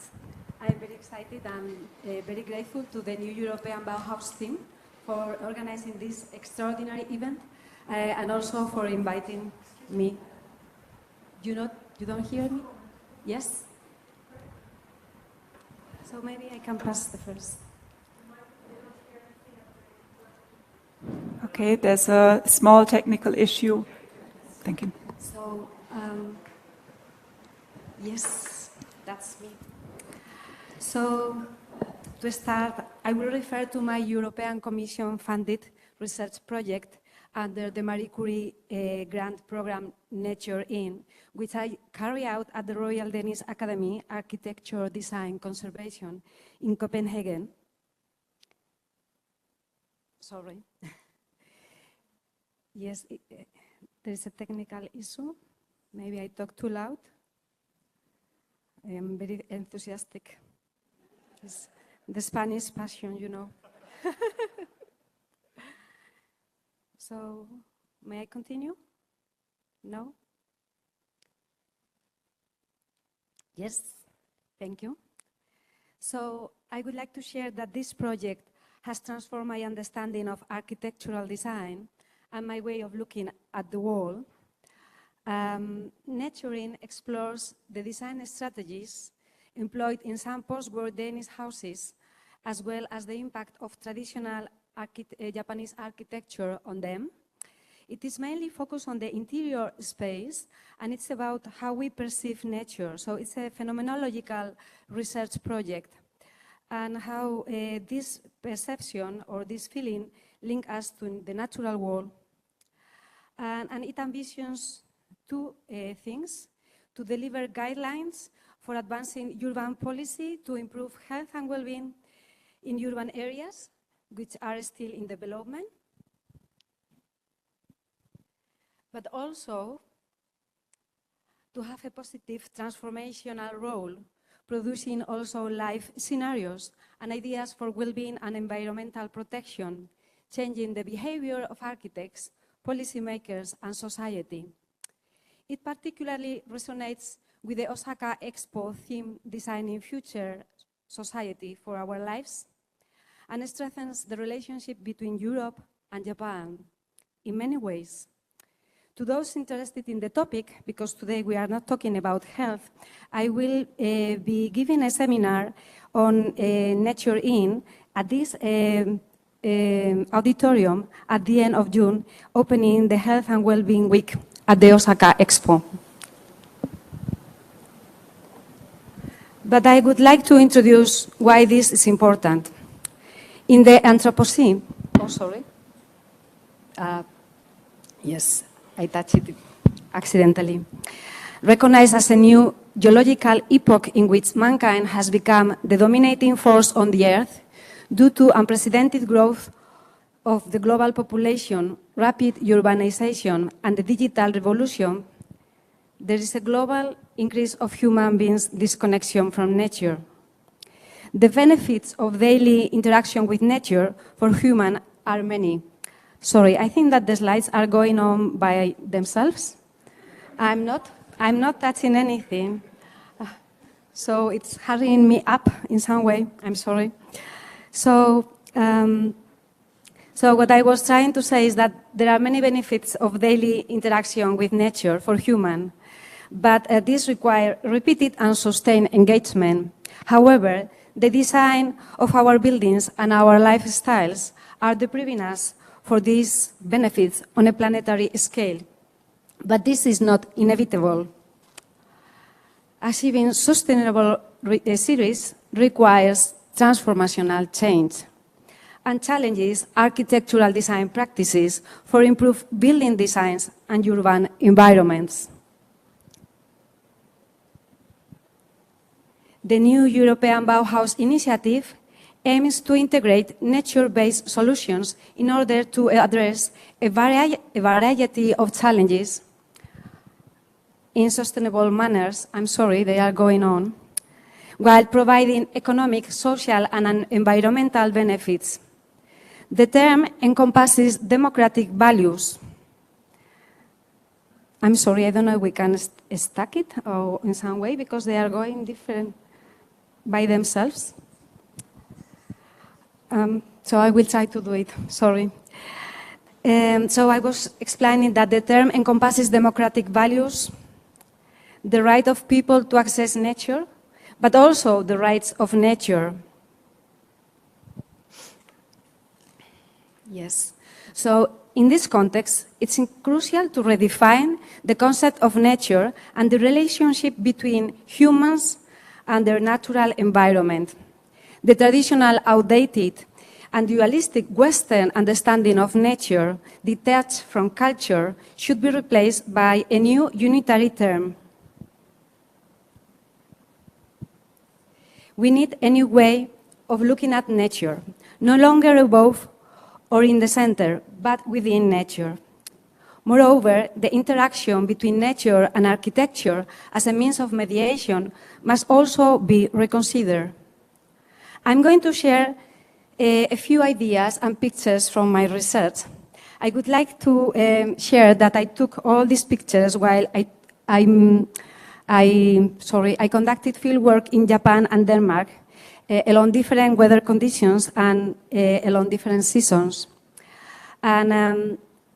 And of course, we should experience nature not only visually, but also through our other senses, such as the auditory perception, or how this architecture or interiors smell, and how we perceive the temperature or humidity.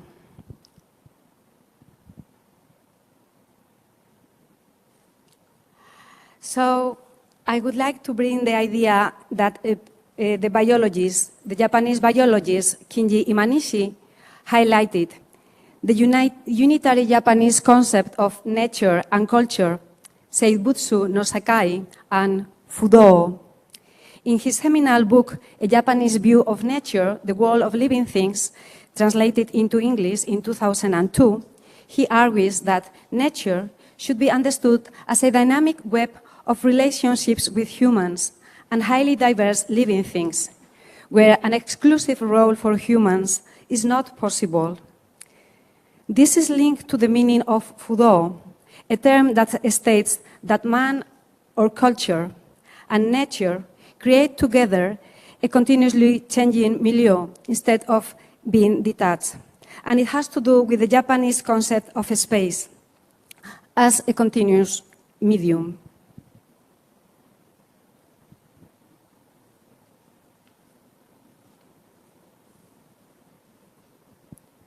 Which flows everywhere, extending outwards, connecting interior with exterior, and often with the Japanese garden. And this is a Danish building, but we can see it here. For Western architects, this was the most important idea from Japan.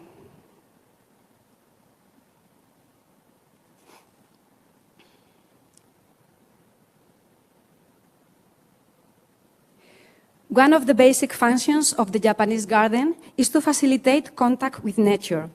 Its design should change with the arrival of each new season.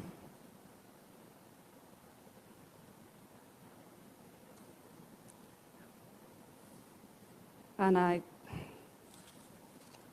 I think there is a change, but it's fine. So we can see this amazing and interesting picture of a vernacular Japanese architecture, which represents an example of nature connectedness, although we can see the garden outside. Please note that nature is not just about greening our buildings, it's about other components such as daylight. Daylight is our first connection to nature. It's also about other life and water and its different states of matter, time, and the passing of the seasons or weather conditions. And also it's about the forces of nature or gravity, for instance. So this enigmatic picture explains nature abstractions that can inspire contemporary designs, as Professor Takano has already pointed out today. The creation of an empty space, clay walls and logs evoke nature. Daylight plays a key role in this experience. The rough clay walls remind us of the earth from which the clay was taken, as well as the human action of plastering them.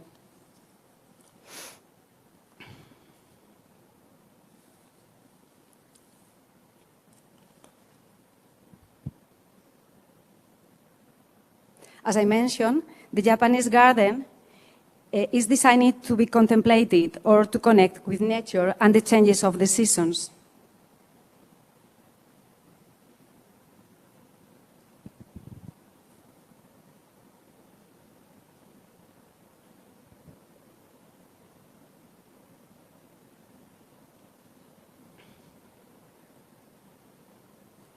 But this can be very, very complex.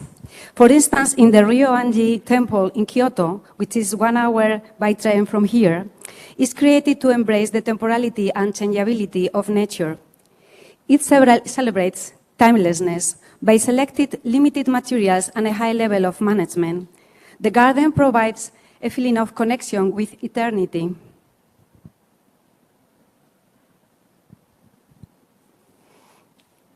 The Louisiana Museum of Modern Art, located in Humlebæk, Denmark, is a prime example of aesthetic architecture, which is a particularly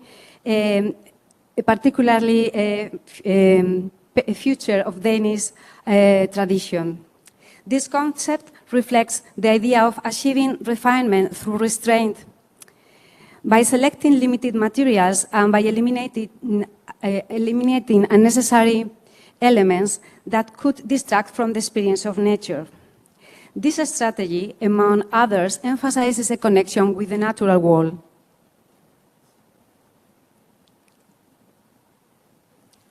But the awareness of nature is still very much concerned, reflected in the work of contemporary architects in Japan, and to a lesser extent in Denmark.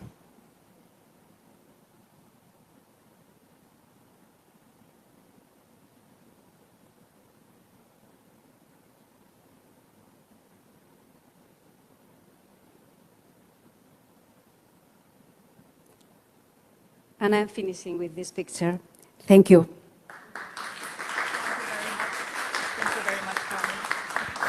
Now I invite you to get comfortable.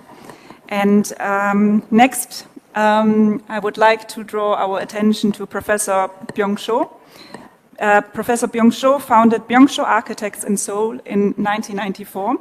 And over the past 3 decades, he has established himself as a leading figure in shaping the architecture of the city. Drawing on Korea's rich aesthetic heritage, Cho's impactful buildings are inspired by strong focus on nature and sustainability. His work has earned multiple awards, and he also remains active in academia. Thank you very much for being here. The floor is yours.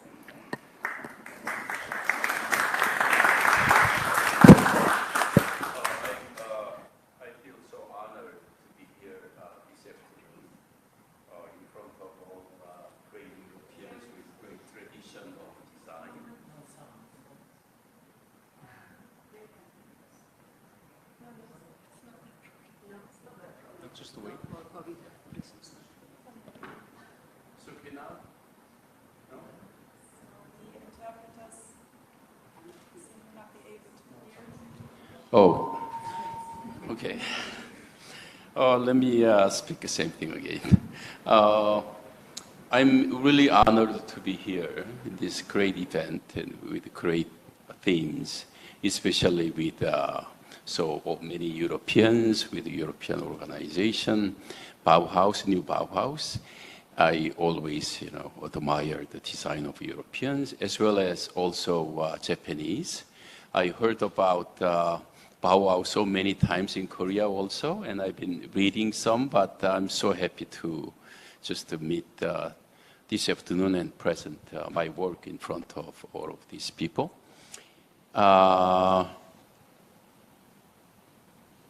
I'm just working as an architect. I'm not teaching. I taught in Aarhus, Denmark, 1 semester, but it was last time I taught about 10 years ago now. But I really enjoy everyday life in my office. My wife is there. She makes a beautiful, great breakfast in the morning. And leftover, I take that as my lunch.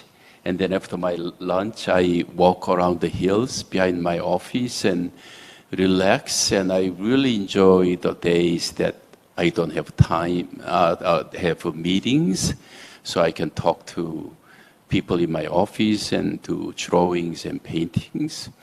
So I really love to live with nature.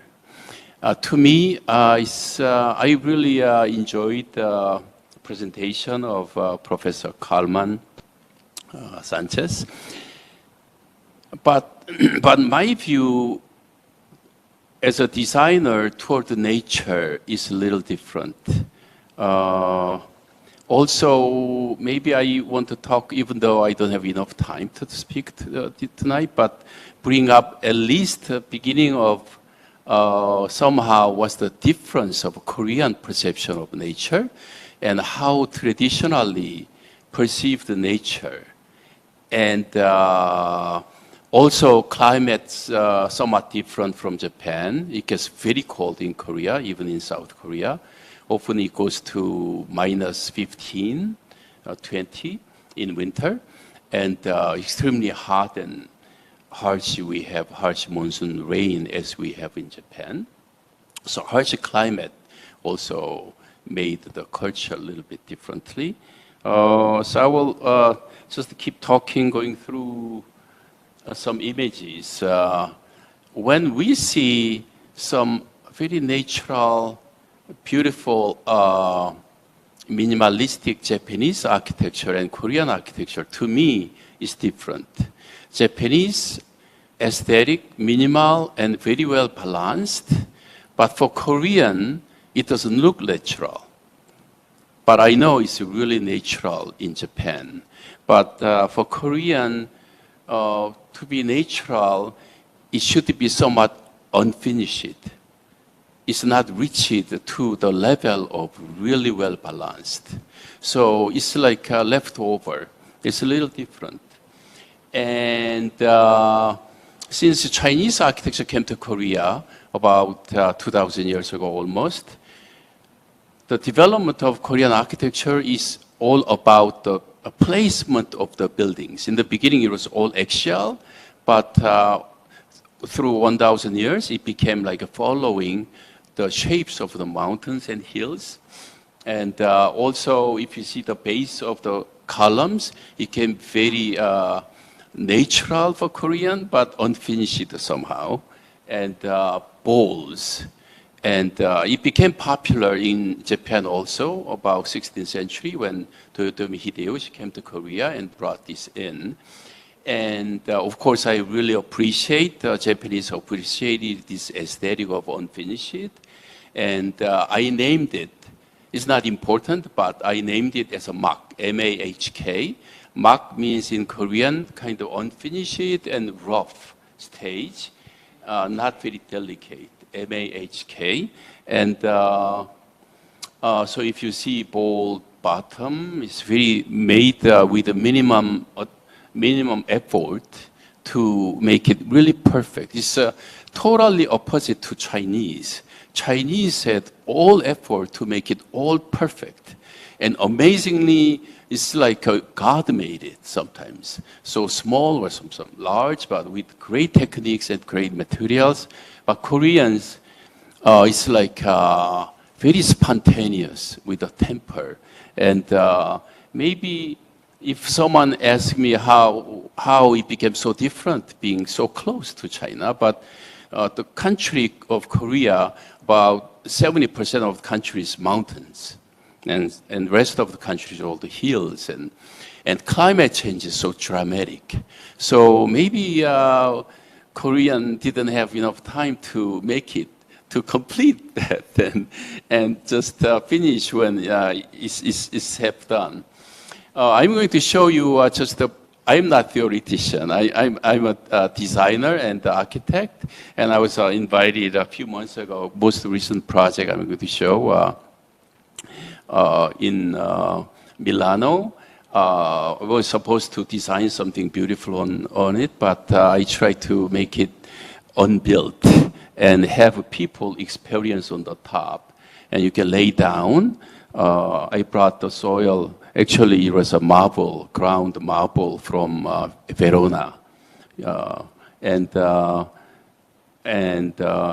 Nothing is really designed, but actually you can experience the place. And this bowl I showed you, and what is it besides unfinished? To me, it's a very experiential thing. You want to touch it. When you touch and you drink teas with your lips, you just feel the warmth and you feel the value. And my thesis project from Harvard, my master's degree thesis was experience and perception, because I had great interest in about experiential part. Also, I did the Biennale, Seoul Architecture Biennale project. I directed it 2 years ago. And I brought the soils from different parts of the country and tried to have people sit down and experience. This was a proposal for Seoul City. Downtown, if you go about 3 meters down, it's about 1,000 years ago. You can expose all the civilization of 1,000 years when you go down 3 meters. If you go down 1 more meters, Goryeo Dynasty, another few hundred years, because of the mountains, always the soil comes down and land goes up, and I try to have people experience not only the underground, but also from there, I hope that you can see the mountain. And I'm going to show you some houses I designed. I always, as an architect, just feel guilty just ruining landscapes. And when I saw this landscape, I didn't want to build above ground, but but built underground. But experience of it should be really special. Very small project, stay. So, and another small house I built a long time ago. This was first project that I developed from my thesis. What is the experience and perception? And I wanted to do some architecture that does not have shape or expression of form, but only strong experience. What is it? Then I thought the earth, and from this house was built. These walls out of the earth right from here. Nothing added, water or anything added, but just rammed, and have events of poetry readings there once in a while. And concrete, I think about concrete. Concrete is not very sustainable, but widely availably used in Korea. Last 15 years ago, I tried to use a lot of wooden structure. I didn't have enough skill yet to build it to stand strongly in Korean weather with the humidities and all things. And wooden materials relatively rare, so we have to import from US and Europe. And concrete is still sustainable material, but I wanted to have with a minimum pour of concrete, one pour of basement, the base, and one other pour, and so two pours, and recycled columns. And I had a similar project to the Earth House. It's a tea house project in Jeju Island. It's really windy. It's famous for the wind, and the room I try to keep it really minimal with paper on the ground. It's a traditional material, paper with soybean oil and paper. And this tilt-roof house on a really steep hill. We have many steep hills, so I had to find a way to build on a steep hill.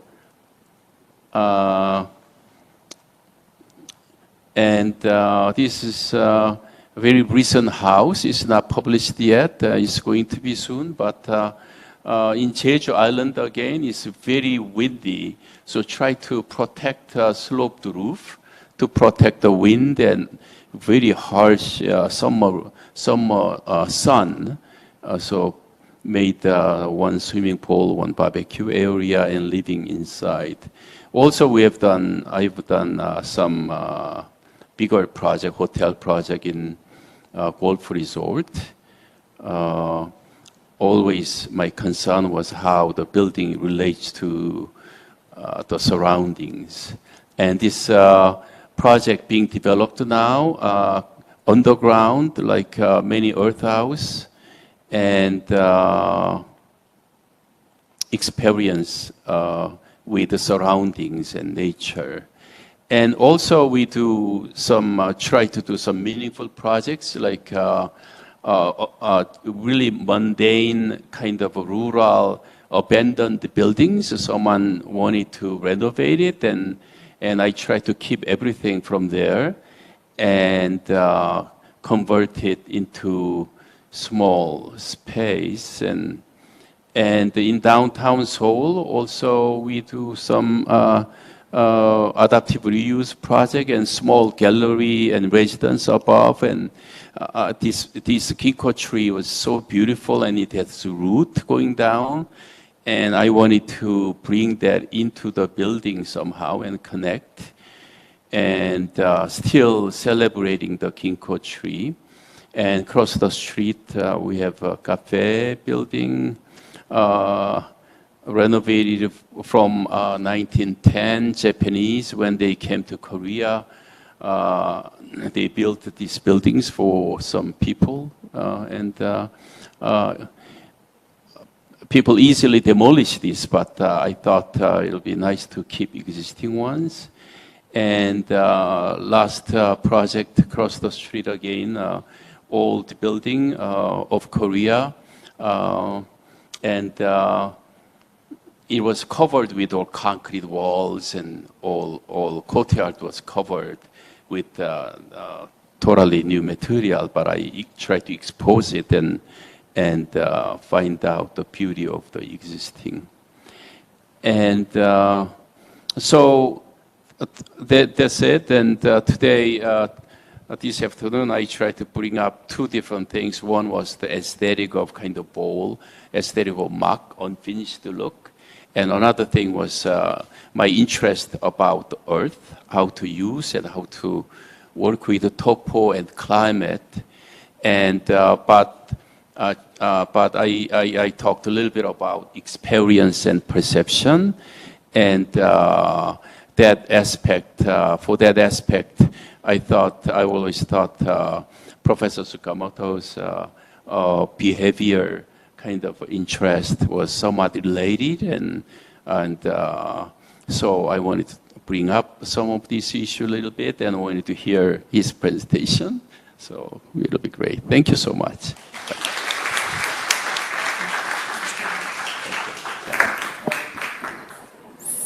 So, thank you very much again.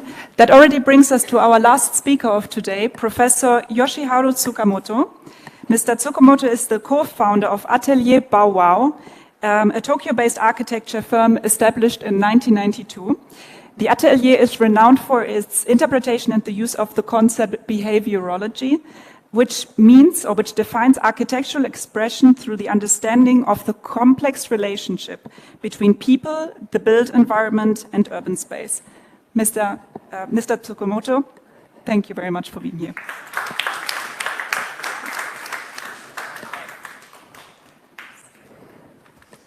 Hello.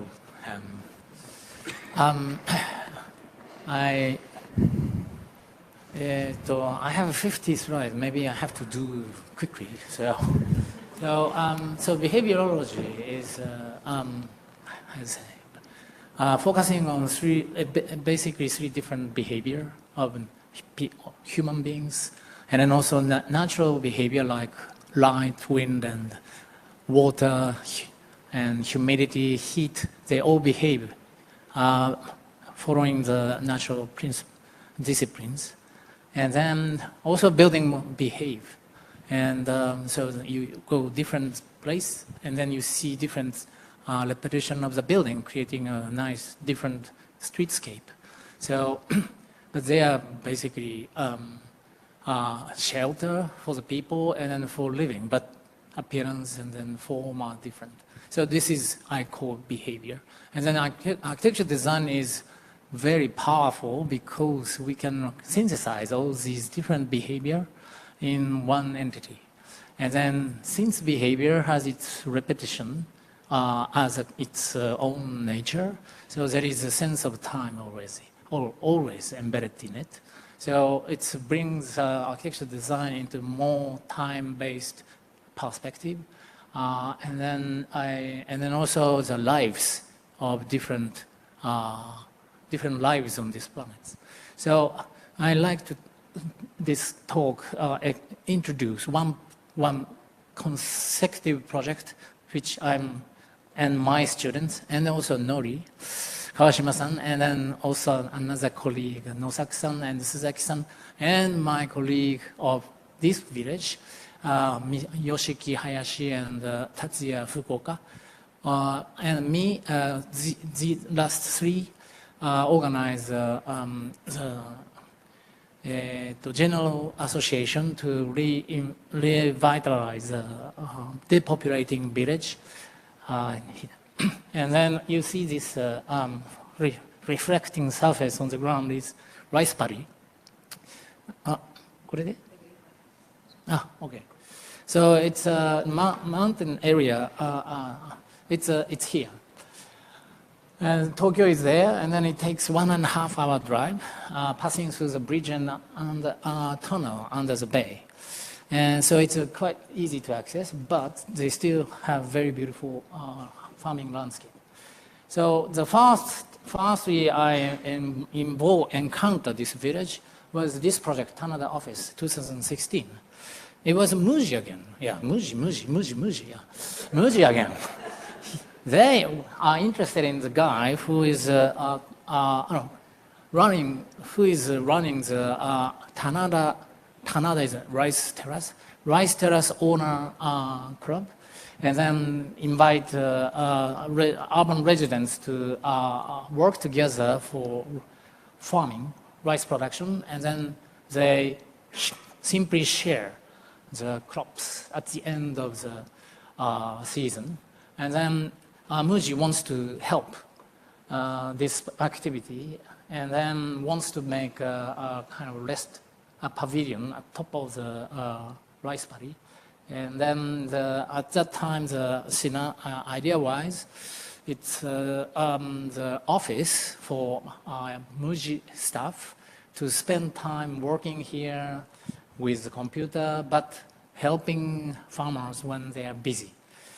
And then we designed this small house pavilion without any windows, so you can really feel the wind, and then the light is quite unique because there is no direct light come into this house, so it's all reflected. So the space is fulfilled by diffused light, and there is no strong shadow. And then from here you can see the green outside much brighter than you see when you are outside. And then he's Yoshiki, my very good friend. I met him 2016, and then I continued to visit him. And then in 2019, and then this is a house he rent from 1999. So 26 years ago, he migrated into this village, and then starting the farming. He became farmer. He wanted to become farmer, but he's a kind of a poet and artist. So he mixed many different programs. And so his program is, I call this his program Urban Rural Exchange Program. So the urban people come to experience many works in farm, and then learn the life of this kind of farming village with nature. But and then the life is a maintenance of the nature itself. So this is a decoration of made of rice straw for the Happy New Year's.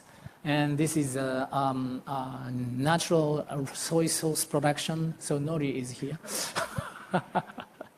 And then this is charcoal kiln built, and then now elder farmer who taught farming to Hayashi-san, they retired, they all retired or they passed away. So he made a new group of people to bake charcoal.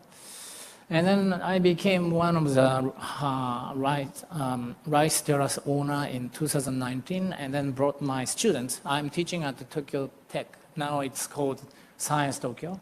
And then I run laboratory with 40 students, and then we go there together and then work from planting to mowing, and this is the day of the harvesting.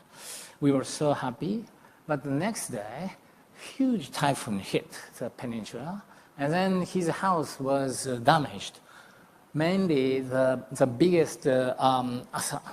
big damage was on the roof, which was a kind of a metal cladding over the old thatch roof. And then I and Hayashi decided to renew this roof by thatching.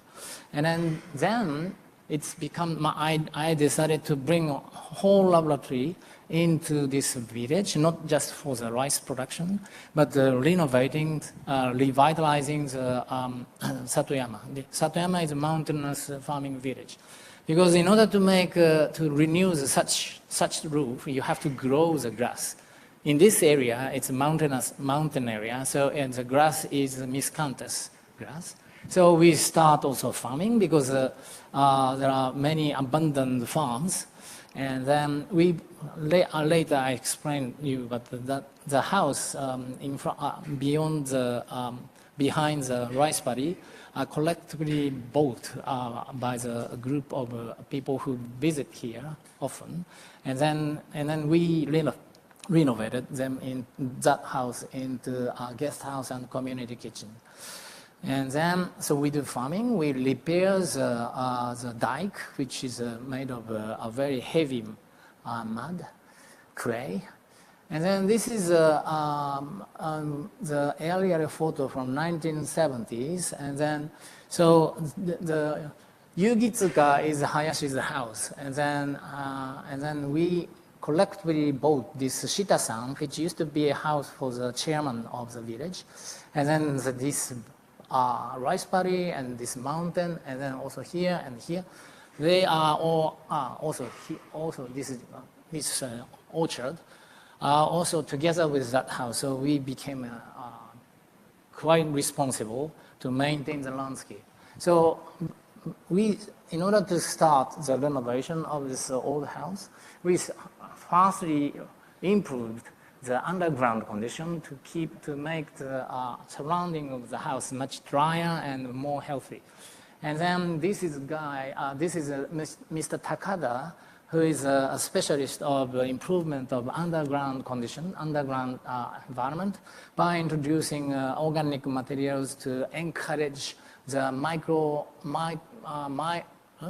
microorganism and then also fungus to grow, and then invite other plants' roots to come and then improve the circulation of air and water underground.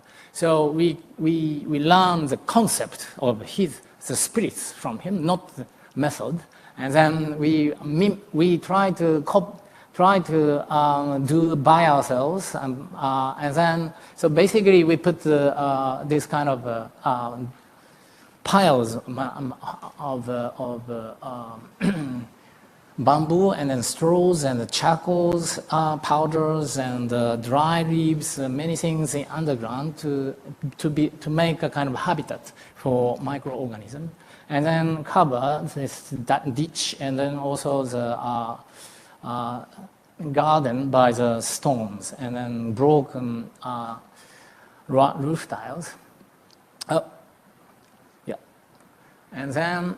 So this is a renovation of the damaged mud wall, in traditional manner, and then so where those materials come from. So this lattice for the substructure of the wall are from the back mountain, and then the soil itself came from the abandoned rice field, which are now we are working to transform it into new such field. And then we also use rice husk, which is a kind of byproduct of refining the rice, and then char them, and then use it for insulation. And then this is a storage storage building turned into gallery. So this is a community kitchen nowadays. And then this process made our tool shed very rich. So this is a very nice place because you can really feel the connection with your body and tools and the environment. And then we start Saching School from 2021 together with Ikuya Sagara, a very talented young Sacher. And then he loved to work with us because most of the Saching in today in Japan is for cultural heritage. So the Ministry of Culture bring money and then renew the such, and then they require extremely high precisions. And then this is not the nature of the such route because it used to be done by the people. So in this village, there are 25 family households, and then all the houses have the same shape, same size. And then every year, one family house was renewed by the group of people. So, and then the size of the field of growing grass is exactly same size to grow the grasses to cover whole surface of the roof. So everything is very well balanced. But in 1980s, many young people went out from the village to study in the big city like Tokyo and then never come back. Then they couldn't continue this beautiful mutual aid construction called Yui, Kaya Bushing. And then, and the construction is very beautiful because there's no drill, no saw, no hitting sounds. It's only nodding and softening the surface, and then so it's very, very calm and then warm. And then through those experiences, we basically do everything from farming, forestry, and maintenance of the landscape, and then constructions, blah, blah, blah. And then we always draw based on this experience. And so the environment, tools, and body, and then it's fixed into the drawing. And then we do these cycles many times. This is one of the largest drawing we have made after 3 years of working. And then in order to, we want to really make growth such in our village. So we found one abandoned rice paddy are actually occupied by nice leaves. These can be utilized for suching. So in order to make an equal height reeds in the fall season, we have to burn the field like this. So it's really, you have to join. It's really exciting. It's really thrilling.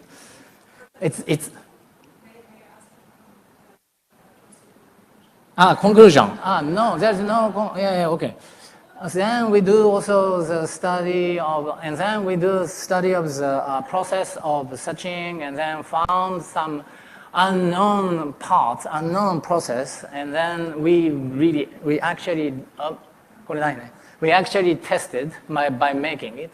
And then we do Satoyama School of Design now. I open this opportunity not only for my students, but for other university students. And then the first theme was finding the place and then building a tiny house in the village. And then this is the first one, Teki-Teki-an, designed and built by my students. Yes. And then, but mainly it's made of natural materials, and then most of them are from the field. And then, so it's a procurement of the material is part of the construction, part of the design. And this is very different of mutual aid construction. If you ask someone to make your building, they prefer to buy the materials from the market. And then now we start maintaining the forest. And then we found so many broken, fallen trees, and then we utilize it for another tiny house. So this is the one. So now this is a fire pit log house, Maruta-Ruan. And then, yes. Oh, you want? Yeah, it's going to finish soon. So, and then this experience made me think about this quadrant. Consists of constructed by the two different axes. One is owned and shared, and then the other is mutual aid and contracted. And then most of the construction industry today is in this first division, and then it's really contribute to grow the GDP. But it sucks, it exploits the opportunity for living through building from the people. And then here, this second and third division, there are more opportunity to bring happiness into construction, and then make people live in this process of construction. Thank you very much.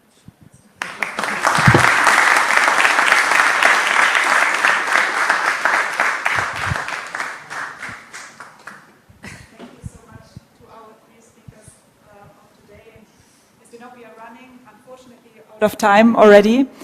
We are coming to the end of our event today, but I would still like to ask one question to the three of you, which is, and you can just answer maybe in one sentence, if that's possible, what concrete steps can architects or designers take to strengthen the relationship between nature and humans?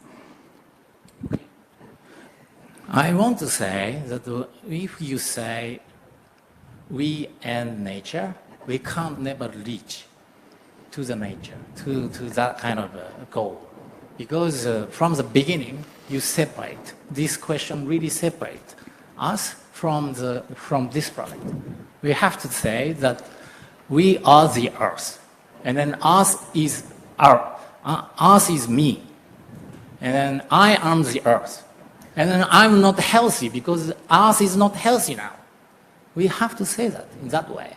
So I always try to avoid. Today I said sometimes the word nature, but I prefer to say resource, local resource, and then lives. I think it's better to use these words in order to develop our design thinking based on the network of things instead of space. Because in 20th century, we architects and the people in the 20th century really developed the society and then made huge construction, a lot of construction based on this concept of space, which is good at ignoring the network of things behind it. So this is my answer. Thank you very much. Other impressions? Nature, human being, between nature and nature, human being, human, and not nation to another nation. I think all interdependent. Believing the interdependency is important, that's one thing.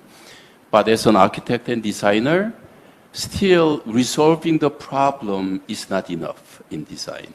I think designing of it is using that and for the experience of our experience and perception of human beings, still we need to make some special moment of experience. I think that's still very important for designers.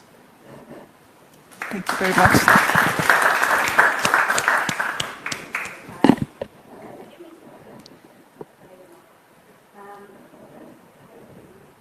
No, it doesn't sound right. It's okay. So I completely agree. And we have to understand that we are nature. We are part of nature. And that is what I try to bring. And that architects and designers, we have an important role to change the world, but we cannot make it together alone, So we need collaboration and work with people, with society, with policymakers. We also have to understand what nature is and to train ourselves to be in nature, to train our kids. And the more we train ourselves, the more benefits we are going to have. And I think that's key. And if we start to love nature and to understand this, we are going to change the world, but all together. Thank you. Thank you so much for this inspiring work. And thank you so much, the three of you, for these great presentations. So that already brings us to the end of our program today. I hope, or we hope, the whole team behind this event hopes that today's discussions and speeches have given you some new perspectives and new ideas how we can all come to achieve a shared vision, to transform for the better the places that we live in. Because that's exactly what the New European Bauhaus is about, coming together to accelerate the transition towards a more beautiful, sustainable and inclusive future. So I would like to very, very warmly thank again all the speakers that came here from across the world, really, to share their vision with us today. We're really very, very grateful that you that you were our guests today. And for you, the participants, we hope to see we see many of you also tomorrow when there's the second day of our New European Bauhaus Conference, where we will shift our focus to future skills, creative education, and sustainable design. There will be hands-on workshops by the Aalto University from Finland that are representing the NEB Academy Nordic Hub. And now we invite you to continue the conversation at our informal reception here in the room, where you can build relationships and matchmaking here, and hopefully find new partnerships and continue the exchanges. And for those of us who have joined us online today, we would like to invite you now exclusively to stay online for an exclusive quick seminar, just 7 minutes, on how to join the new European Bauhaus community, with very practical steps on how to join this vibrant movement. So thank you very much again, and please enjoy the rest of your afternoon. And I would now like to invite on stage all our speakers of today for a family picture. Thank you.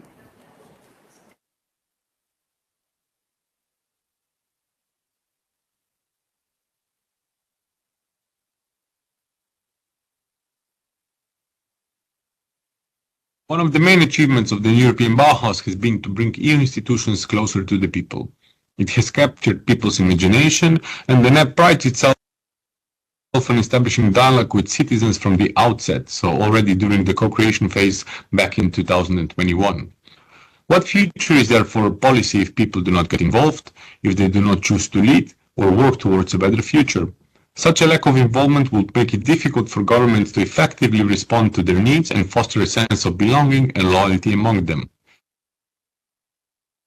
The European Bauhaus initiative has an ambition to create a movement through the community of entities, which underpins the initiative by discussing how diverse professions and disciplines can interpret and enrich the initiative during transdisciplinary conversations, meetings and conferences, by identifying, starting or sharing with the public projects, practices or concepts that enact the NEB principles. Also by co-creating with citizens and institutions beautiful, sustainable and inclusive living experiences. And there are many more activities that are possible as long as they are concrete and they contribute to achieving the objectives of the European Bauhaus. Today, the NEB community counts over 1,500 entities from Europe and beyond. There are two statuses that entities can apply for. The first one is NEB partner. So the partners are non-profit organizations, including NGOs, foundations, and educational and research institutions, such as universities and higher education schools. From the beginning, partners have acted as advisors and ambassadors of the initiative.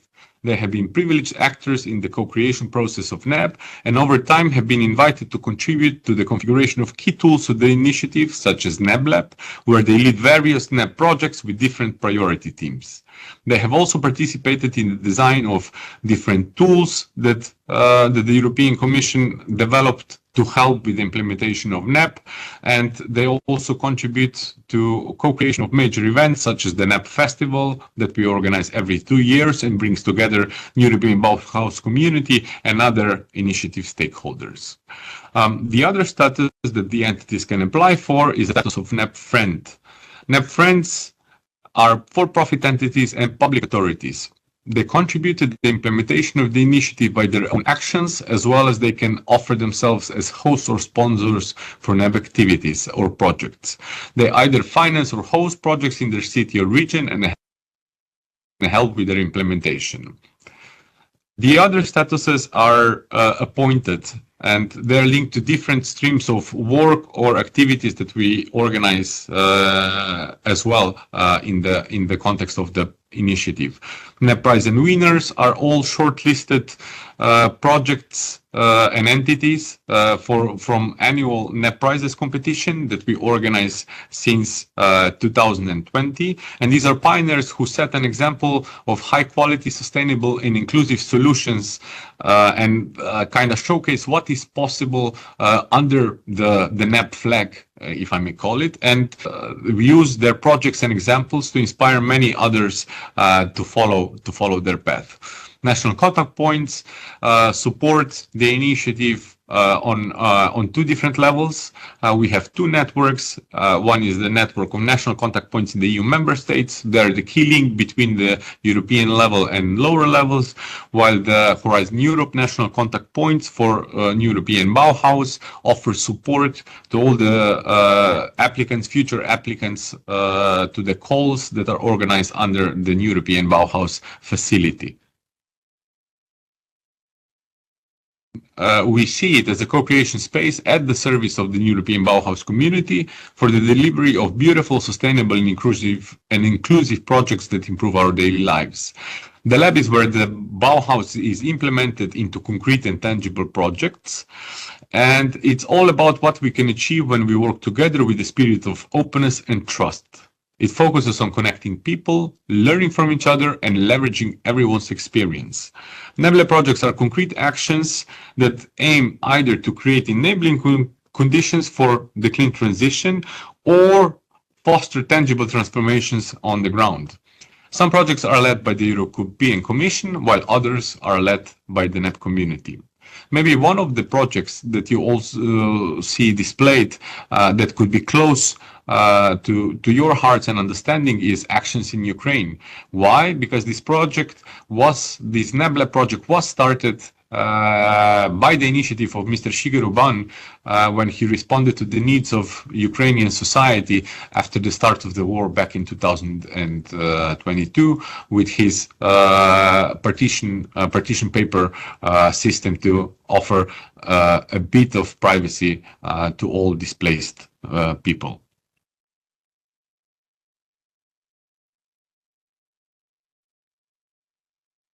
So why join the NEB community? By joining the NEB community, you join forces with hundreds of organizations from across the globe committed to delivering a collective shift in how we think, behave, and act. You can gain access to exclusive online events like info sessions, co-creation sessions, and capacity building events, as well as weekly updates from the commission and other community members on their actions related to NEB.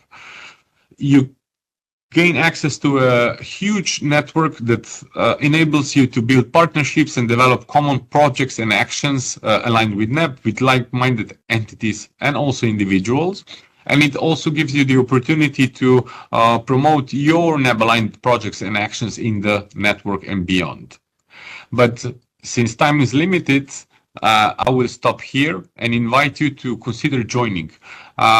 We are here to offer support in filling in the application, answering any of the questions you might have or inquiries related to the NEB community or the NEB initiative itself. Do not hesitate to reach out to the community managers of the NEB initiative. Thank you for your patience, and we wish you a good day.